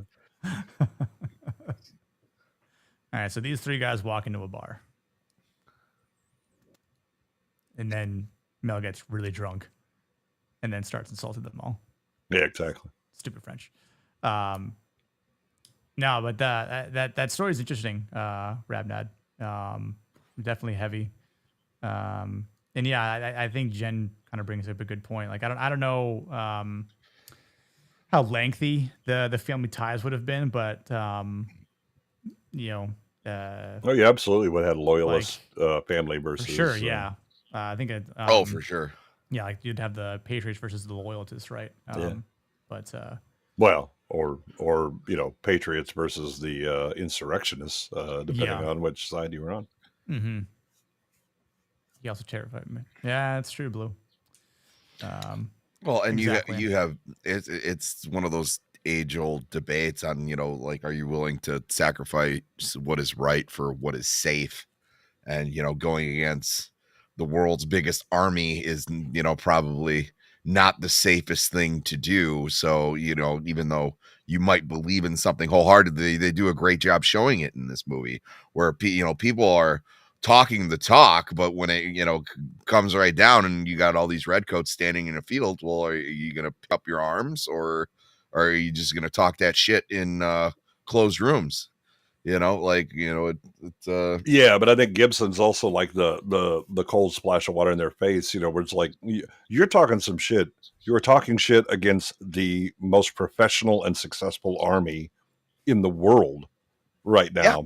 Who the hell are you? That's what I'm saying. Something that you feel is right versus, a just personal conservation. But also to Isaac's point about the willing. Oh, you may be willing to fight for your freedom, but against the world's most professional and accomplished army, you may not be able to in that. And so exactly, Jen. that what is that willingness worth, and especially compared to the costs, right? Where you're not just getting yourself killed, you may get your family killed and neighbors and a lot of innocents around. Very true. Because artillery doesn't care who it hits. A man does need to know his limitations too. Yeah, absolutely. Can't be overzealousness can be a curse as well. Right. Yeah. By the way, Waylon, that seems like 10 out of 10 some Benjamin Franklin shit to do. Yeah. That's legit. Yeah. That's awesome. Oh, you're a loyalist? Enjoy getting nothing. Yeah. You get nothing, sir. Have lost. Good day. Yeah. No, I definitely agree with this, Rabdad. Yeah, well, that's the interesting thing about the Revolutionary War. We weren't in bondage. We were pretty fucking far from it. And again, we saw ourselves as English. We were simply angry that we weren't getting our English rights. It's not, oh, we were oppressed by whatever. There were some things that went down that we were like, hey, hold up, what's up? And it was small things that added up, but our outrage was not. Again, if you were a colony that had been conquered, man, we were fat and happy. We were treated, like kings in comparison to India, or other areas. It was that we considered ourselves English, and that we weren't being given the full treatment that we thought we were due as English. Yeah, no, if we were being treated nice, we'd still be having tea and crumpets. Oh yeah, right. Yeah. They were treating the people here like second-class citizens, and we're like, no, we're on equal footing than you, and they're like, no, you're not, you're foreigners, and it's like, well, F you, Yep. you want to treat us like foreigners, we're going to act like foreigners and rebel. Well, you even see it with tapping. I can never say this guy's damn name. It's just Tavington. Tavington. You have to say it in a snooty way, then you'll be able to say it. He sees the loyalist, and he's basically like glazing up Britain. He looks at him, he's like, oh, a colonial. Like that was there. That was part of the reality of the time. Is we were looked at lesser, and it's not substantially different than people who live in New York or LA versus the Midwest. Yeah, people don't realize too, when in Lexington and Concord area, they had to be very discreet with their purchasing and transportation of arms and stuff. Not because you were worried about regulars seeing you, but the friggin' locals. They were going to rat you out. Yeah. There was a price to be paid for information on movements of your enemies, and it was very tactically minded with every movement. You had to be very careful, and also it goes back to loose lips sink ships. A lot of battle plans were told at the bar, at the bar. So. Mm-hmm. So this is obviously towards the end here, or rather at the end. But this part was fantastic. Like they're retreating it, and he's like, "No, what are you doing?" Like, takes the flag, goes, "We need to push back." I mean, this is obviously like very masculine here. True leader. Even while crazy man Tabington here is sees him, and it's like he gets triggered, right? Just like seeing the ghost that he helped create run in rage, yelling freedom while waving the American flag of the colonies. I mean, like, it's inspiring so much that he's like, even the commander's like, oh fuck, like, yeah, I definitely we need to start pushing back and standing and holding, right? Well, Like, he's been yelling. The problem is that the men are busy, starting to get routed, and yelling doesn't mean anything. But they see, but he starts to see the effect of Benjamin and the flag on the men, and so he just redoubles his, now maybe they'll listen, and they start to. Yeah. Yeah, I definitely think like him being at like this full command here is and being able to lead when like you said, like everything else kind of just seems like it's all lost, but extremely symbolic. It's full of legacy and freedom and for the fallen sons. Like we always talk about, like the sons that paid the lives for this country, and and we all know what's coming. The final battle between him and Tavington, which he did say before this war is over, I am going to kill you. And he did say soon, and, obviously for the sake of the movie and the battle, here's the iconic thumbnail picture that is on the cover of the DVD and all that stuff. But, I mean, they're just both running into it, and I love the fact that he's just like, cool, you're going to run him with the horse? I'm just going to, spear it and knock you over, knock you off your horse. And again, I think this is the same cockiness that Gabriel had here, where he's like so sure in the shot that he's about to take on the battlefield, like it's going to be a headshot. And I believe that it was absolutely going to be right up until that artillery shell went boom. Yeah. And that was the round ball that he smelted from the toy soldier. The last one. Yeah, from Thomas. Yeah. Yep. And I was like, man, like that would have been so poetic, but damn artillery. Yep.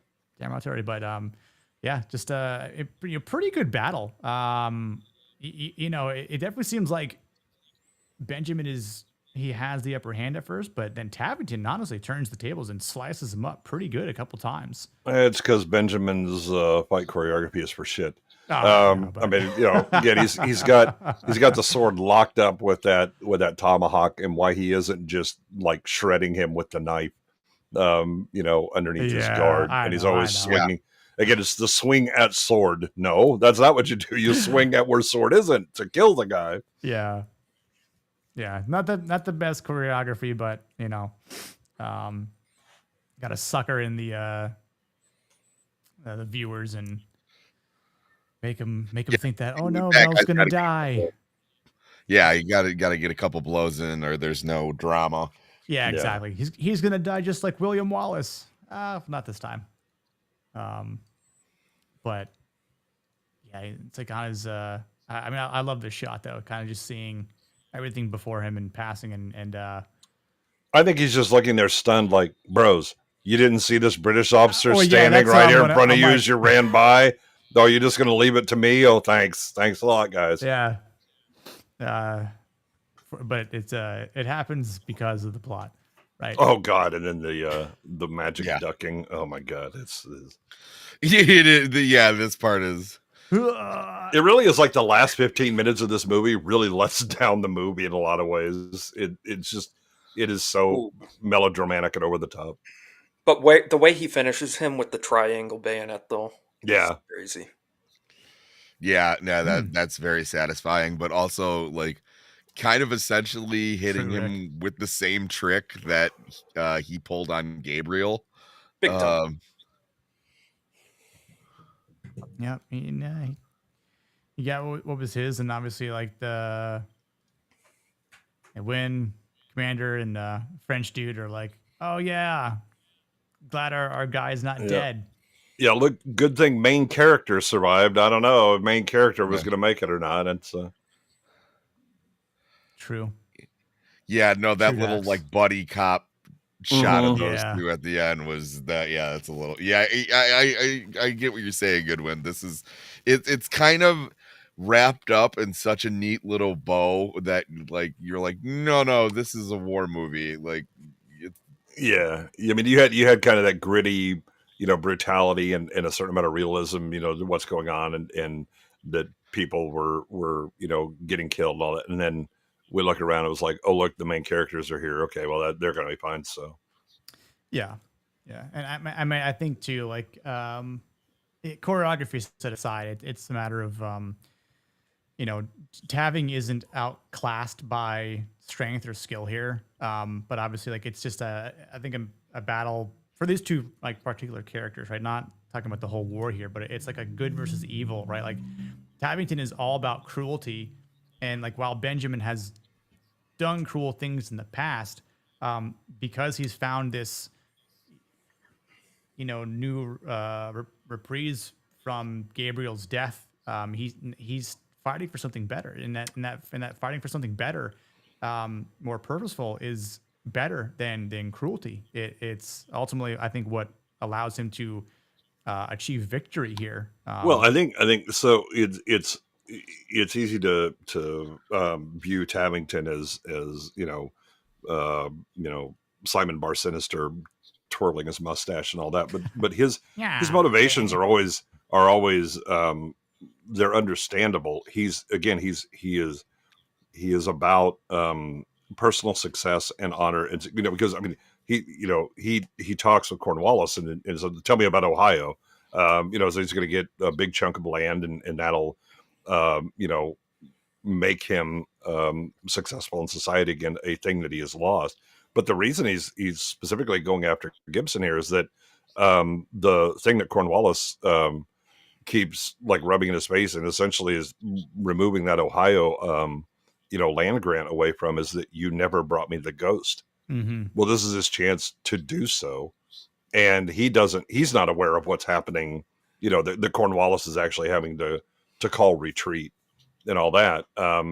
He's all right. Well, if I am successful with this, then I come back and here's kind of the trophy that gets me Ohio. And there's probably a really great alternate cut where he kills the ghost and then like he's standing around in Ohio like, what have I done? Yeah, so shit. I got what I asked for and I should have thought through this further. That's doubly hilarious because one of my ancestors actually founded 2 counties in Ohio, and one of them he'd left because all of the Protestants moved in, and he was he moved. You're welcome. Out. Yeah.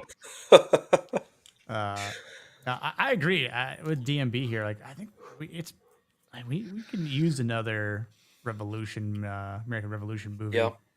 We badly need more historical fiction, I think. It's necessary. Yeah. Well, and also not just that, but like relatively accurate. Yes. Yeah, something a little more accurate than this. Stop making people black lesbians. We don't need Abraham Lincoln Vampire Hunter. We don't need shit like that. I like that movie too, but okay. They all have their place. Yeah. Dan Morgan, here. Cannibal Slayer. Okay, well, I guess that's how that Southern campaign went. But like we don't need another World War II movie for like a good 5 years. Like we got it. It's so culturally divisive at the moment because everybody uses it as like this. Everybody's always trying to make comparisons to World War II, and it's very cringe because there's really not a lot of things in our politics that like really reflect what was going on in World War II, and to dumb it down just to I don't like this, you Nazi. It's counterproductive, stupid. That's why I liked 1917, honestly. Yeah, I loved 1917. But no, I think that too. Well, I think that there's so many wars that you could go back and do movies on that that really touch more on the realism of and kind of the grittiness of some of the wars. I mean, Korea, you know, Oh my gosh. No. Do Chosun, you know, that Yo. if you want to talk about some madcap, Scalp. you know, battles and you know the kind of grittiness where it's guys are essentially having to do bayonet defenses of their positions because they're out of ammunition and things like that, and that's happening in the 50s. And then you can Not to go back mention and, you know, do all the sickness and trench foot and stuff. all Yeah, that during- yeah, Oh yeah. yeah. You know, the and you know, that's true for almost all of the wars point, Jake. that you go back and if you actually treated them realistically, they are a much nastier piece of work than you know, kind of the glossy memories that we have through history. I've actually never seen it, so I don't know. But I mean, It is comedic. it's yeah, it's I will build a wall. it's fun. no, I'm just saying I'm a big fan of historical fiction because I like history, Yeah, but yeah, it's like an actual like. Sometimes history's a little boring Mm. too, if we're going to be totally honest. So just to It's true. spice it up a little with some fiction I think it's appropriate. Well, In the right it context. seems like in the last couple years we've gotten lazy with it though, where it was just like, oh, just make sure if it's going to be at any you know point in time, if it, you know, at least 100 years back, make sure everybody has a British accent, and then basically we can do whatever we want because it's old timey times. Yeah, And just like that's mind-boggling to me, where it was like, no, you can look these things up and you know you can actually analyze these historical characters, and even though you know, unless they had like a detailed diary or something, it was like that's up to you as a writer to maybe try to understand their motivations, and there's a story in that. And it was like, it seems like people just don't want to do that anymore. Love Last of the Mohicans. Yeah, it is a great movie. Another one that plays a Lewis. bit with the history accuracy, but Yeah, it does. Right for that sci-fi Arthur C. Clarke's based on tap of 20. that's because most of his are going to require huge budgets. Yeah. What I'd was like to see that, another WW1 one. Rendezvous What was with that? Rama. What was the story that Mel Gibson in that famous clip? I think it was from Joe Rogan, where he said he wants. Was it the Siege of Malta? He wanted to make a movie Yeah. about. Oh yeah. Yes. Yeah. Yes. Yeah. I mean, stuff like that. Do some, like we said, no more World War II, Vietnam. Take a break. Let's go back in history a little bit and do some. Let's do some war movies from that. You know. Yeah. Yeah, if I have to watch another fucking helicopter go into time of the I know. season, I'm gonna. What about Ride of the Valkyries? Is that all right? Da, da, da, da, da, da. Da-da-da-da-da. Listen, Yep. I think Daniel Day-Lewis is by far the greatest actor that ever lived. I'm not going to go ever lived. Okay, maybe not, but one of the, I mean, certainly of of like all time. of like the last couple of generations. And but Generational he also, talent. you know, he's always chose his roles well, and I think that's part of why he's remembered so fondly, is that he doesn't just go, oh, I need, you know, he's not Michael Caine doing Jaws 4 where I need a beach house and okay. Right. I have to disagree with DNB in the chat. Best World War I movie is Sergeant York, the OG one, the black and white one. That's my personal favorite World War I movie. I like All's Quiet on the Western Front. Yep. I've never seen that. I think you would like it a lot, dude. I need to see it then. Yeah. God, what's the one with Kirk Douglas where he has to execute some of his men because the generals essentially asked for impossible Warfare's things. good, dude. Oh God, I watched it on Jacob Ironsides again just recently, and it was cool to. I was just gonna say Jacob just covered it. Yeah. Crusades movie would be awesome, but yeah, like you got to do that, like that's pretty historically. And I mean, we did Kingdom of Heaven, so yeah. Oh God, I got to rewatch that too. Talk about historically inaccurate. Yeah, that's Kingdom of Heaven, definitely it. Historically atrocious is more. Yeah. like Well, they also made one side Paths of Glory. One side look a little better than they really were. Oh yeah, of course. Yeah. Wayland got it. Paths of Glory. There was actually an Arnold Schwarzenegger Crusades movie, Mm. was like in development for like. Oh God, yes, I remember yes. that. We'll do Gangs of New York, Jake, for sure. Oh hell yeah! You bet. I still need to see that movie too. Yes, Oh, you do. dude. You'll like it. I know. Yeah, it's a banger. Liam Neeson, Leo. Daniel I'm a big Day-Lewis. Leo fan, but I mean, I know all the memes. I know the clips from it. Yeah, I've seen, Leonardo I know the meme DiCaprio is the culture. worst part of that movie. Unfortunately, he's in it all. I know. Oh really? I was gonna say Cameron Diaz is. No. Oh, Peter Venkman's right. Hell yes, we need the Australian Emu War. Oh yeah. The Australians are being genocided by the emus, so we need to bring awareness. I mean, if they would have won those wars, but Maybe Niet idiots can gave get up their guns. a minor role in that or something. Yeah. And then Niet, here's the problem. Niet will be like, well, we're trying to be historically accurate here. Like Henry Cavill wants to be accurate, and then like, sorry, you're fired. Yeah, Niet can't because the emu will they'll censor him. Oh yeah, you're right. That's true. Emu. I mean, Enemy at Gates is all right, but again, it's stunningly full of shit when it comes to the historical accuracy.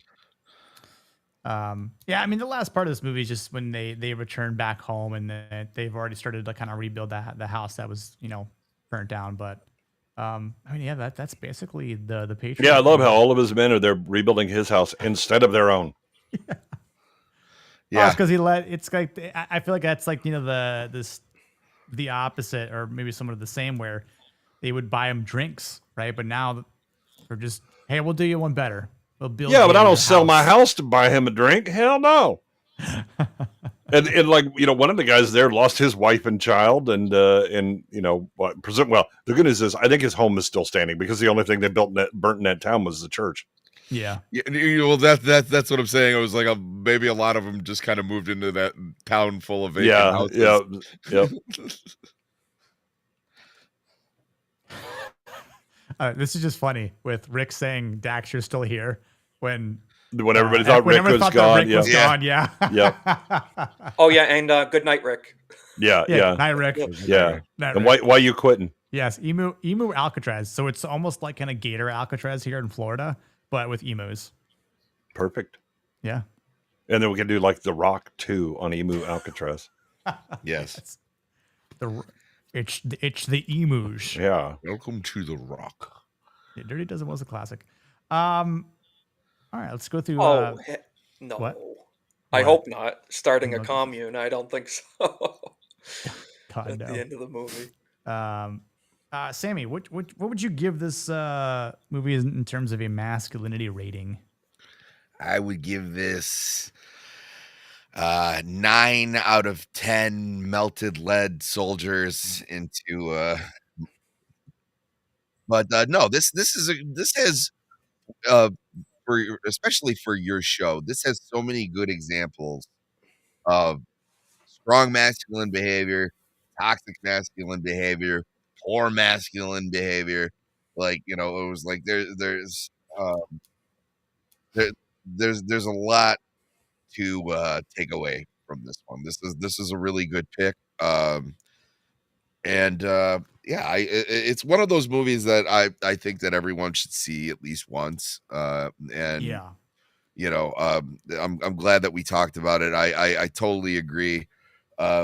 We could use a little bit more of the stars and stripes and pride in that this day and age. And I love watching movies that make me proud to be an American. There's just something that just speaks to the core of you, and being proud, for where you live and, what you came from. It's great. And recognizing the costs of the people that actually absolutely thank you. This spring. Yeah, no, that's great. Thanks, Sammy, for that. Isaac, what about you?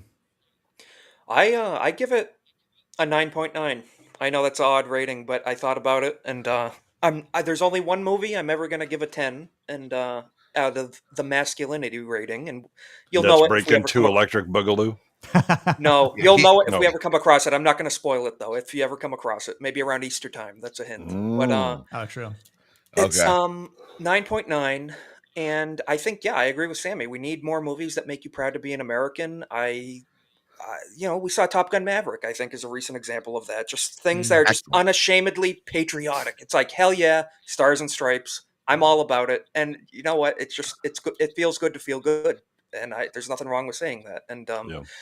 as someone myself, who has family, way back ties, way up north here to the revolution and stuff and local history, I really appreciate it. I love studying the Revolutionary era. And like we said, the cost involved.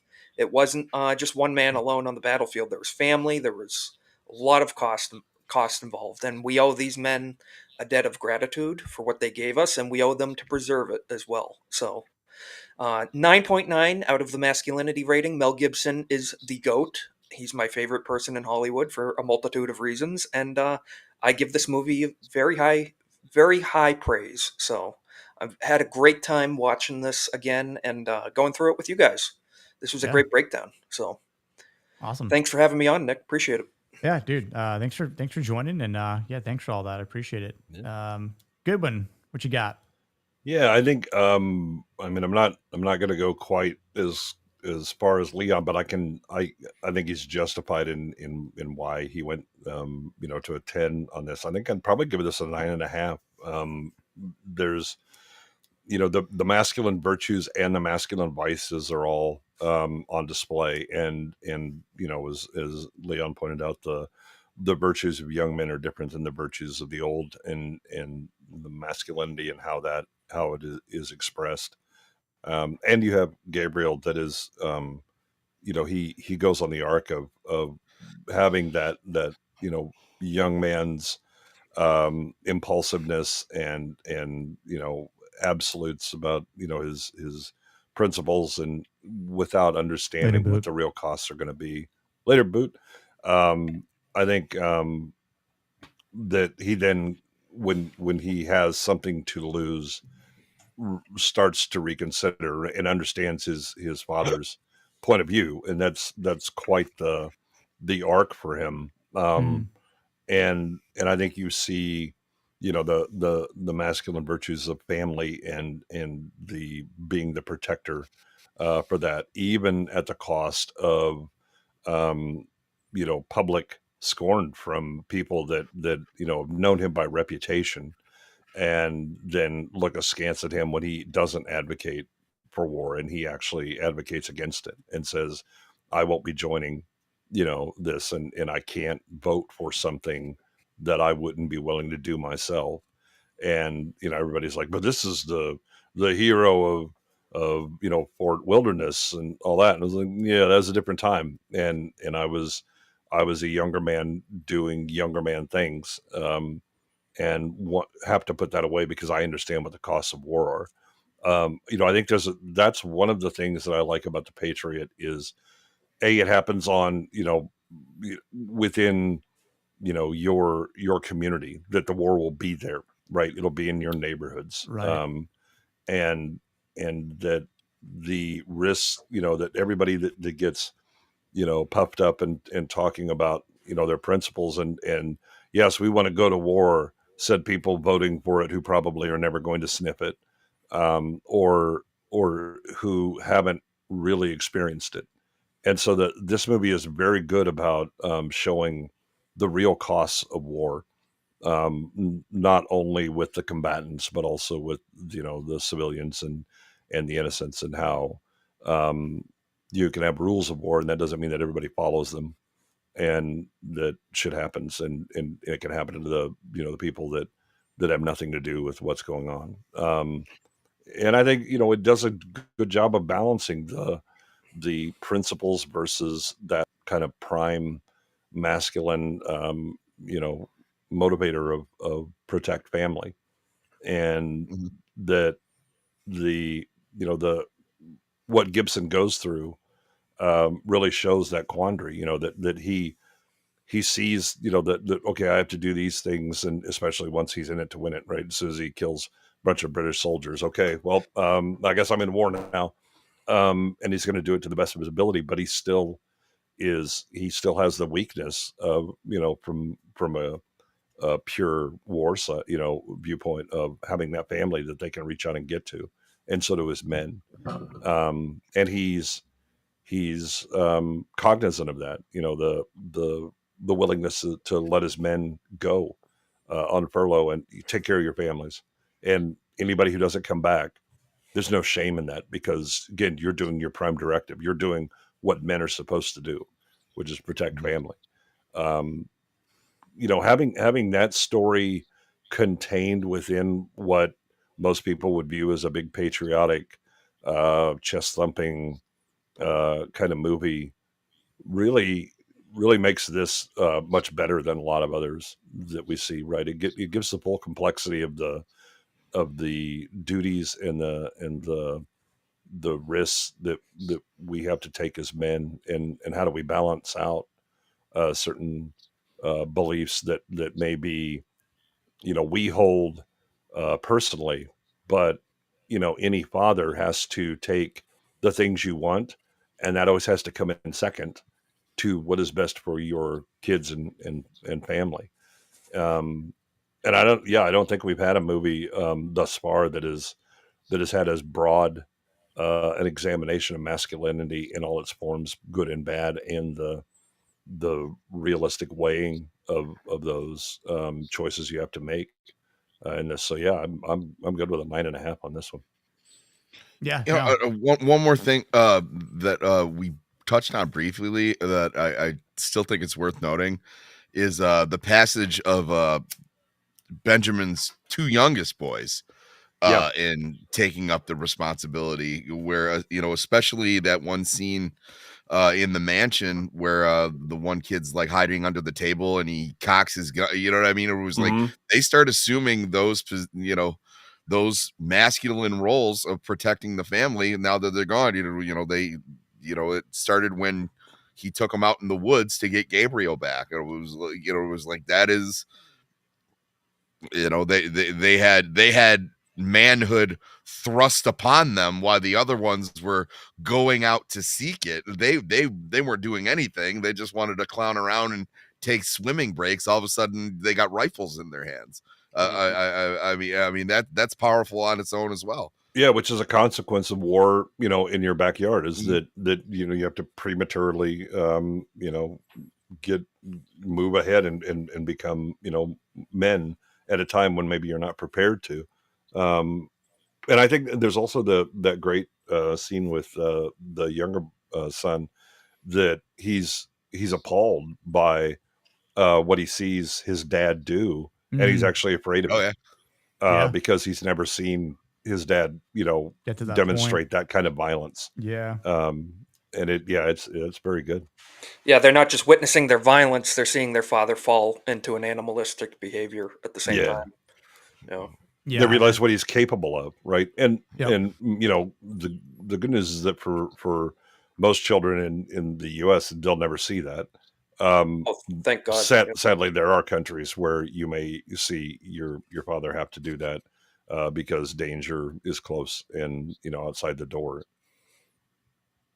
And it's probably different too. I mean, it is human combat, but they lived agriculturally too, so it's not like they haven't slaughtered pigs and killed deer and seen blood. But totally different. Yeah, much different thing when you're dealing. And remember, they would generally be very religious, and absolutely, that kind of animalistic violence would really set them aghast. Especially again because they're young, they're going to have an absolute view of the world. Oh, Dad's good, and he does this, and oh shit, Dad just destroyed that guy and mowed through people and has a bloodlust in him that we never contemplated because we're too young to realize that's within all men. Yeah. I'll get my rating in just a second here. But just to highlight some of the chat to catch up on, I Like Gettysburg. That's with Jeff Daniels, right? I'd be able to have another Civil War movie, honestly. It's been a while. But there's some talk about, obviously how some politicians will, say they go to war and they'll sit at home, much like DNB says here. Like every war will have that, right? To some degree. I mean, but I think that was also, I love that line, dude. Yeah, the when people were 4 or 5 years ago, there was all of a sudden this buzz of we need to have a civil war, and I'm like, you might want to slow your roll. You don't have any understanding of what Tim you're Pool. advocating for. And again, this is not going to be like the 1860s where it's state versus state and we line up, right? It's going to be house versus house, neighborhoods, and it's going to look a lot more like Somalia or Rwanda than it will, your understanding of what civil war would be. Yeah, It's an that type of war doesn't exist unacceptable anymore. option. Same, Mike. Unacceptable option for us. Yeah. Yeah. Same here in Florida, man. We got all that shit. Yeah, when I'm the voice of reason, me who listens to Rammstein to calm down, when I'm telling you to slow your roll, you might want to stop and think about it just a little bit. I'm supposed to be the radical, that deals with things. Well, at least I know you can count to 10 in German, so That's true. Yeah. I mean, for me, if I ever get rattled or upset, if I know like I'm hitting a certain threshold, like it's weird for me how I'll listen to the heaviest shit I can possibly muster. I mean, I listen to that at the gym anyway, and it kind of just keeps me focused. But that's the thing. Like when you just hear heavy guitar, drums, screaming, and that's just what like keeps me cool. I mean, that's how I've always kind of lived it by. But yeah, DMB asked an interesting question. I saw you answered in the chat, Sammy. But do you think if Thomas wasn't shot, that Ben, Nathan, and Samuel still would have rescued Gabriel? Absolutely. No. Yeah, I think he would have. I think he would have taken Thomas and Samuel. I don't think it would have. I think that Benjamin would have tried to appeal to the British authorities because he understood the rules of warfare. Find me a ranking officer who I can go and bring this to and talk it through. Because again, that was what was his conversation with the assembly. Then we need to petition King George. Well, we did that. We need to petition him again, right? It's the avoid violence as much as possible because once you start it, you're in it, right? And there's no turning back from it. And he still has these children that he has to protect. And so he's going to try the legitimate ways every way he can until it can't work out. And then he might sneak into a camp and abscond with him because he knows how to sneak around. And that's why he's still alive after being in the French and Indian Wars. Well, I was thinking in the context of if they still burned down the house and killed the prisoners and stuff. I was. I think even then he's looking at, okay, my son is a captive who they say they're going to take and hang, but they're going to have to do that at one of the military encampments where I can find an officer, and say, look, according to the rules of war, this is the way it is, and all I have to do is outrank this colonel, and then we're good. Or maybe he would try to swap his service funds. Yeah. Given his service and that they burnt his house down, and he would probably have tried to plead that to Cornwallis. Yeah, I mean, even he can ignore that. All he's pointing out is yes, you have my son, and he should be a prisoner of war, clearly because he was captured and was a combatant. But to treat him as a spy is against the rules of war. He was in uniform and he was wearing, he had his pouch was properly marked. And so, that's now he's just a soldier. Yeah. And he demonstrated later just his understanding of the proper etiquette to bring grievances and to discuss them based on the rules of war. Yeah, I think it's a good question. I mean, it's definitely one of those things that you think could potentially change the course of Benjamin's arc, but I think again, if you believe in destiny or fate of that nature, that he would ultimately still have to face the demons of his past, and it would still something would bring him to that form. Whether he lost Thomas at a later point in time, still lost Gabriel, or maybe another child, right? Like who knows at that point, but.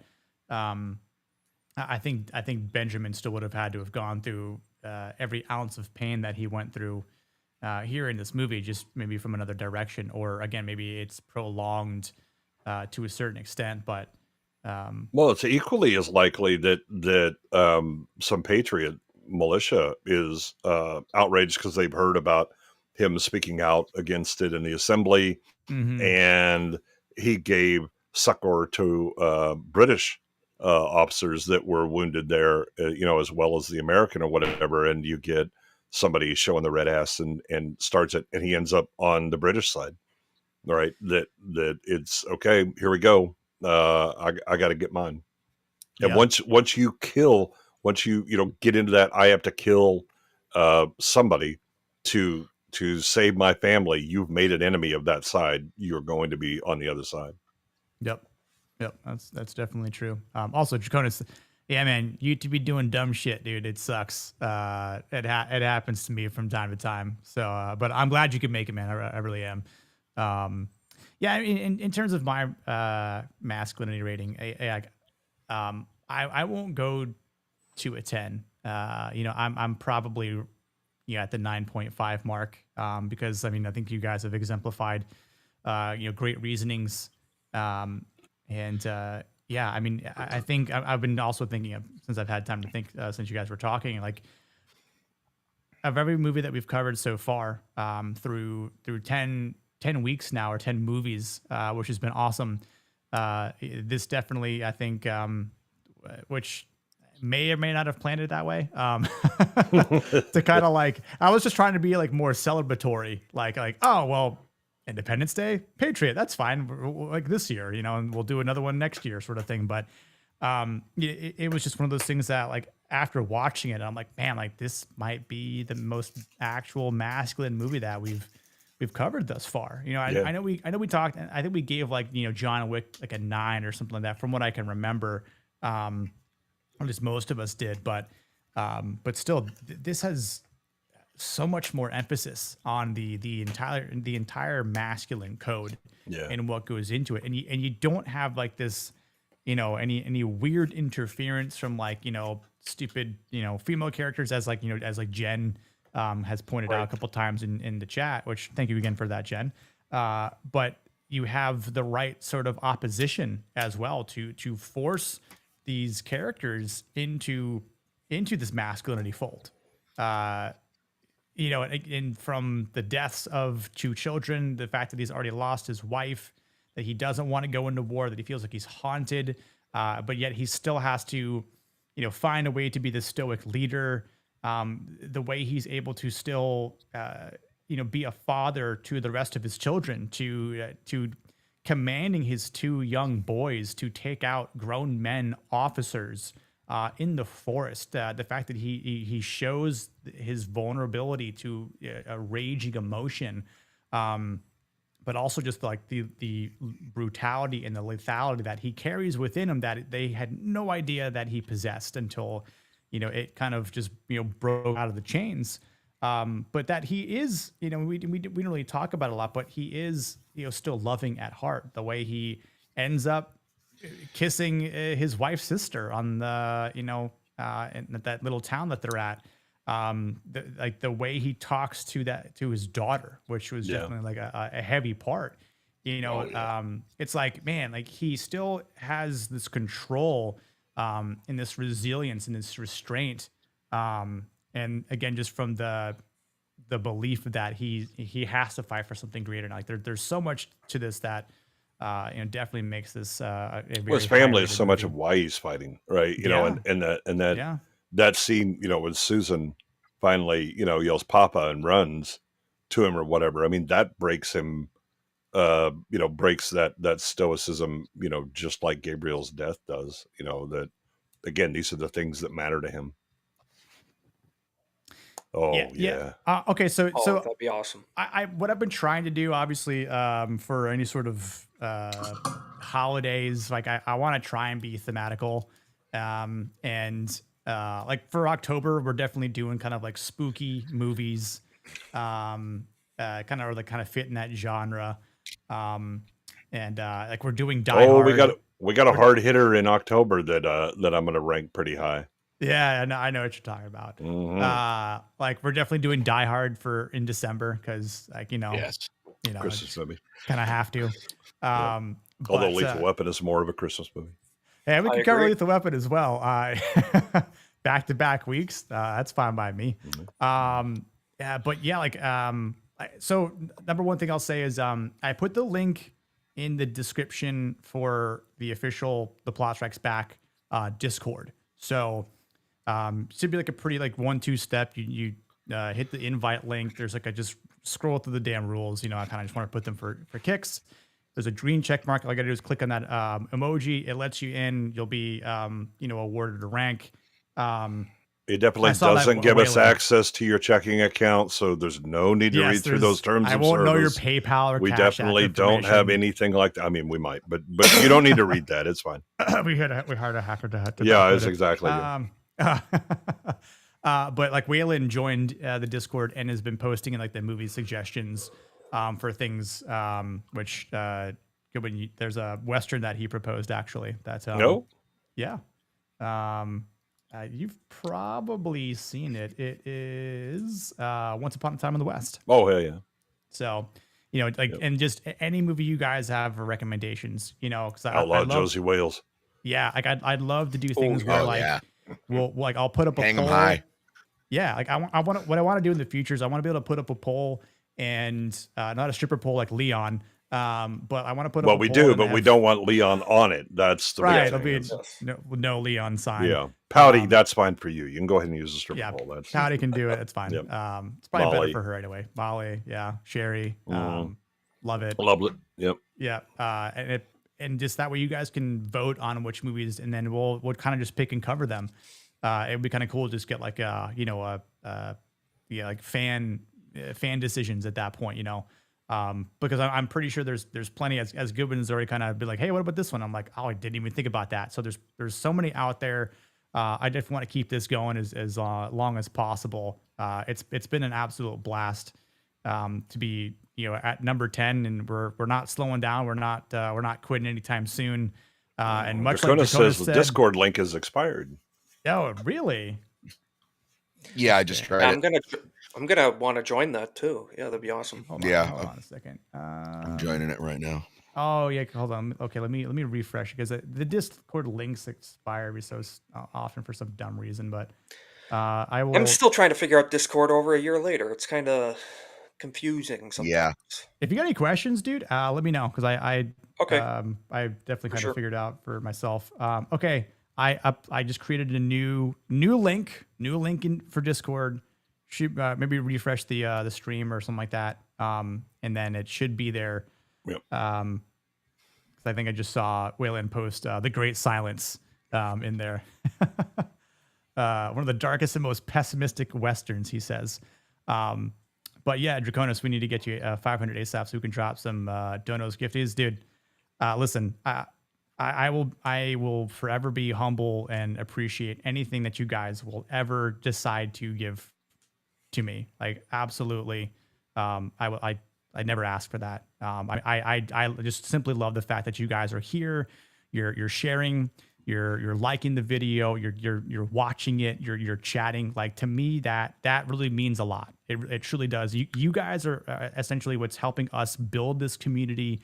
And in turn, you guys are bringing the masculinity to the internet again and really helping this culture out. And listen, if you guys know of anyone else that would be good, hey Nick, maybe you invite this person on as a guest, just hit me up, send me a message on Discord or a message on X, whatever it happens to be.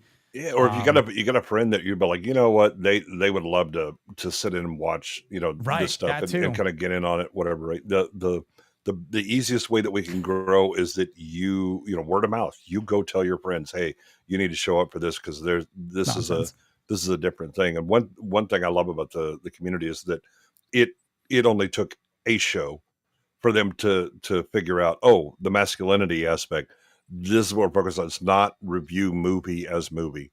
Let's talk about this theme, right? And by the second one, people would be like, oh yeah, I liked, when this happened or whatever. And they're like, yeah, but that's not what we're doing, right? I mean, the chat would be correcting new chat members and setting the standard, and that's what I enjoy.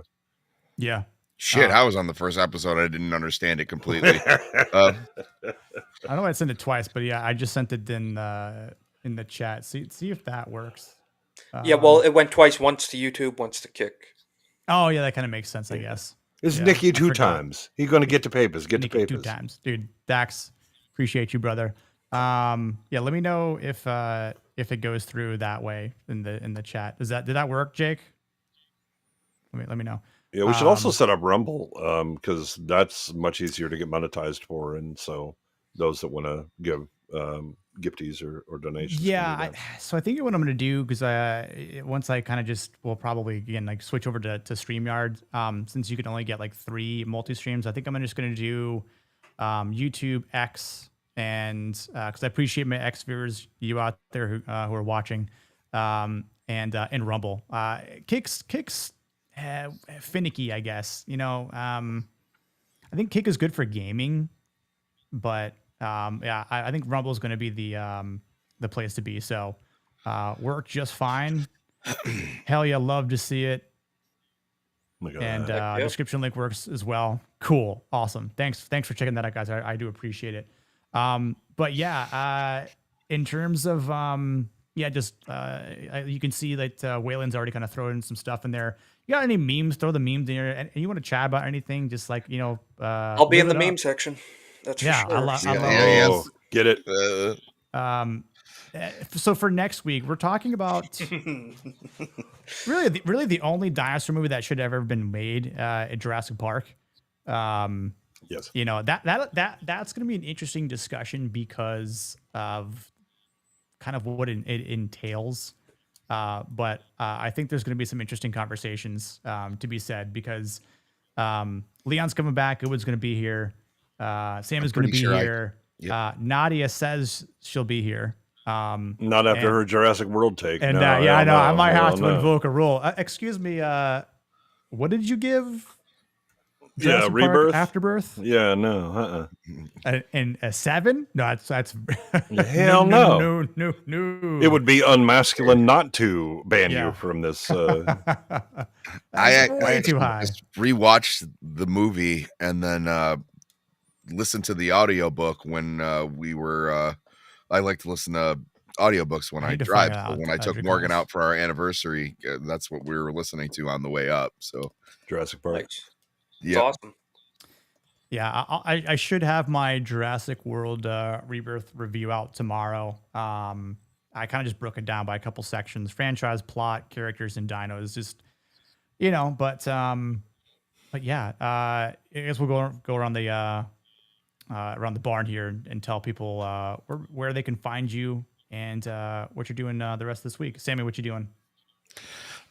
Tomorrow I will be on Leon's channel for Tinfoil Haters. Then Thursday I'm usually on Roman of the Empire's channel, but I will be seeing Superman. Sure, if you guys know me, you know that I'm gonna have some pretty strong opinions on it, so you can wait for a looking forward to video cover. Yeah, put the calls to it. But after that, every Saturday morning, I have my Batman show called Cavecast. That's where we take an academic approach to the world and lore of Batman. And then, of course, every Sunday night at 9 p.m., we have In Other News with Sammy Threepeat. That's where I invite people from Isaac was just on yesterday. I hope he had a good time. Had a blast last night. Big time. It's I like to invite people from all over YouTube, whether they discuss video games, movies, comics, and then talk about none of that shit and just talk about like crazy news articles that had dropped over the week. And then you can find me. I just broke 350 subscribers, so I'm getting pretty close. Dude. And my watch hours are good. So, but otherwise, I'm also on Kick, and I just made a Rumble, and I'm trying to figure out how the hell Rumble works. But we'll get there. Finicky, yeah. Good luck. It is a little finicky. Yeah. When Rumble figures out how Rumble works, then we'll let you know. Well, I think this was the first. It was either this episode or the week before where I'd finally figured it out, where it stopped like shitting out on me like halfway before the end of the stream, where you'd be like, hey, you said we were on Rumble, you are no longer on Rumble. Yeah, I got it to work one time when we were doing when we did Goldfinger like on the second week, and I'm so bummed I missed Goldfinger. We'll do more. We'll definitely do more older Bond flicks for sure. But it's weird. But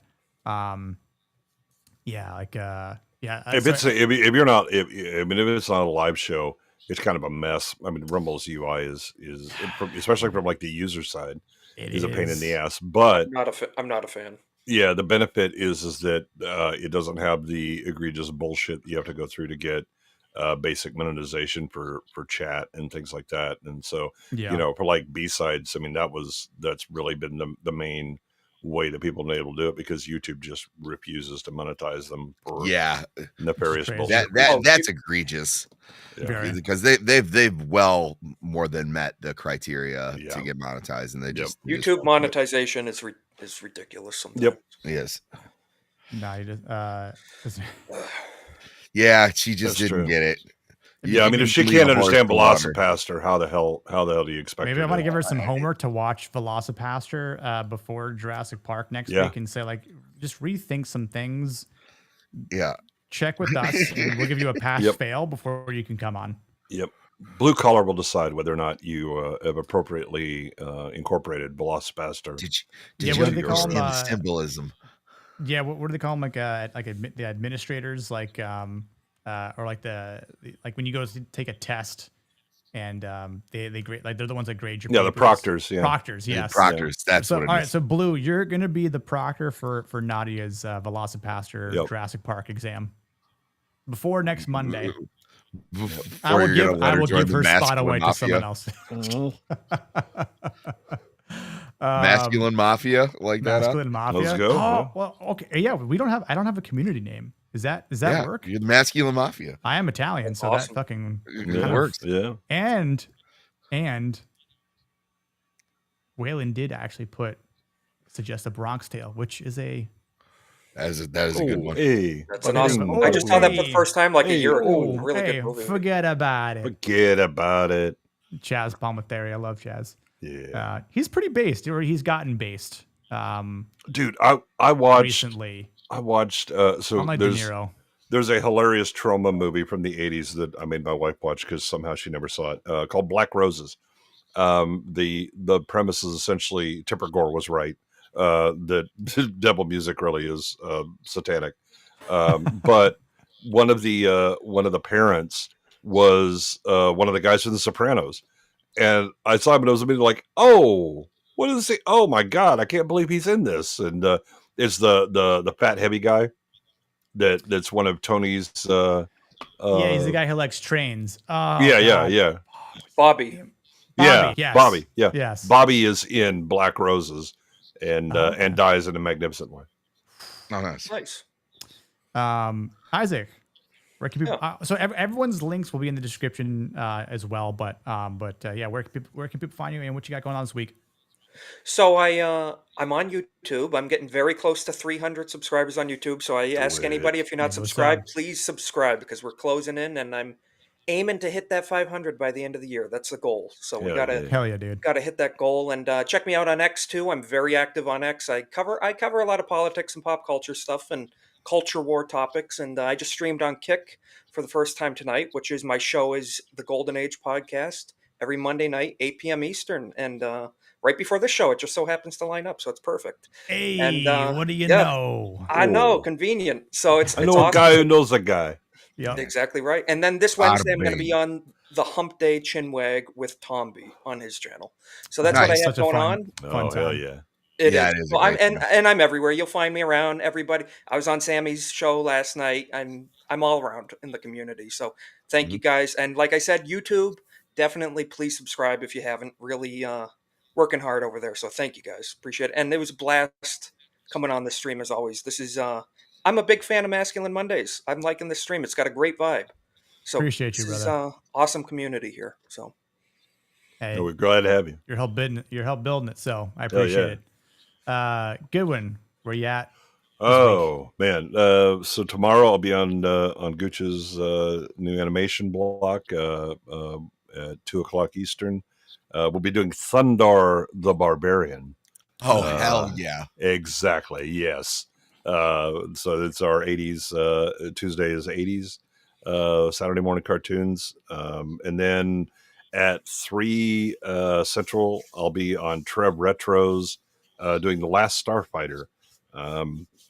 Kind of a personal guilty pleasure of mine movie that I enjoyed from the 80s as well. Wednesday, Gooch will be doing the 90s.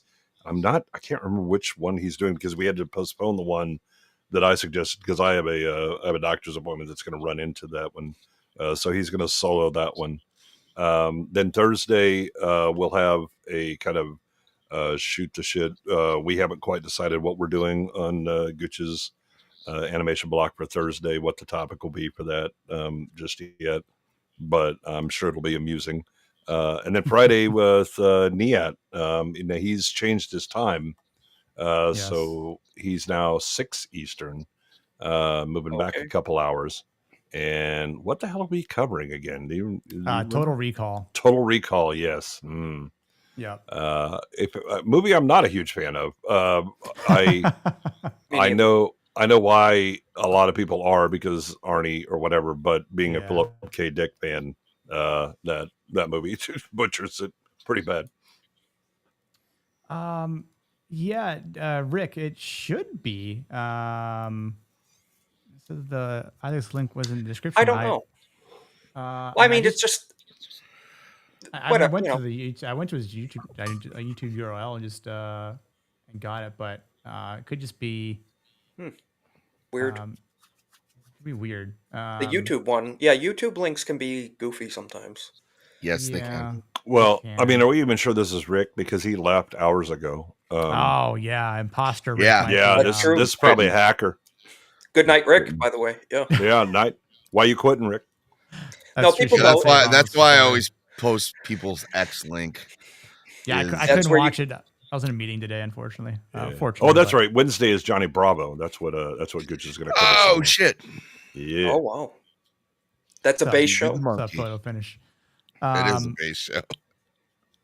Yeah. I gotta get Gooch on here at some point. I gotta figure out what movies he likes. But Rick, those links I posted. I think you enjoyed the Birdcage, Priscilla, Queen of the Desert. That's another big one. Oh, you know what? Since he moved to California, his taste has really changed. Right, Gooch is actually a fan of musicals now. Did you guys know that? Oh yeah, he moved to California. Oh yeah, boom, loves musicals. Become a huge fan.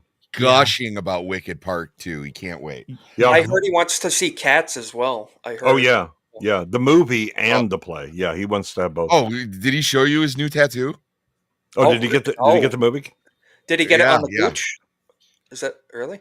No, he okay. I don't know how you can fit another tattoo on the Gooch. Another one, okay. Yeah. He wants that tattoo. He wants the Gooch tattoo to be of Liza Minnelli. So okay. Which makes sense.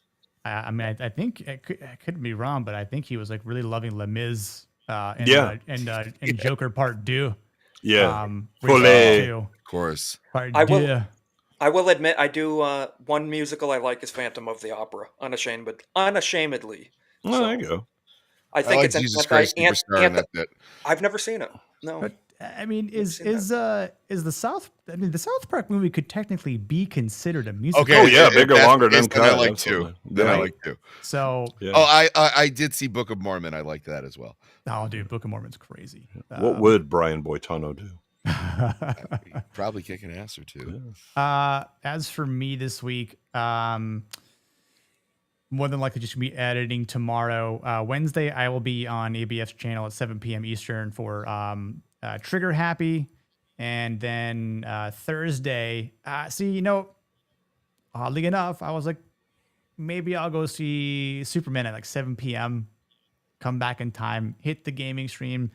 But after recent posts and shit like that, I was like, I don't know. I am extremely turned off by some of these political takes that I've seen online.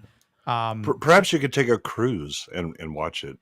there. You know, Yeah. I might. The high seas are always a great place too. I might watch from a more comfortable and personal location. Yeah. But yes, I'll more than likely be having a gaming stream. As I've been doing like Thursday nights, 9 p.m. Eastern.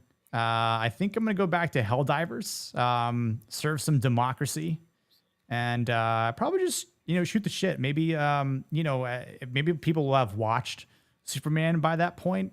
So as I always like it, people can just kind of chat whatever or chat about whatever, and while I game, and we'll just kind of have a nice little warm conversation about anything and everything. So and then Friday, as Goodwin pointed out, Niat has changed times on Film Comics Explained to 6 p.m. Eastern. Total Recall is the movie. And then, weekend will just be chilling out. And then Monday night, 9 p.m. Eastern here, Jurassic Park 1, the greatest Jurassic Park movie ever made. And that should have probably ever been made. So yes, yeah, exactly. We'll talk more about it. I'll be sure to have my Ian Malcolm shirt on for everyone. And, that'll be it. So again, mods, thank you so much for all the plugs. Not the butt ones though. Yeah. Well, I mean that one with the inflatable one, I appreciated that. Yeah, one. That was nice. but yes, thank you for all everyone liking the video, all the new subs. Appreciate you guys. Looking forward to you guys coming back on a weekly basis. Everyone who has been here, everyone who's chatted, you guys are truly amazing. And again, thank you for everyone that's joined the Discord. And we will catch you guys on the next one. I totally forgot to play this clip. Silly me. We got a little salty coming up. Where is it? Where was it? Where's the precious? Was it the precious? Precious. Oh my god, I totally have it. What the heck did it go? Here it goes.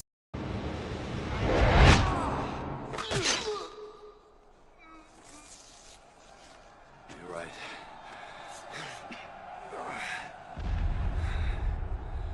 My sons were better men.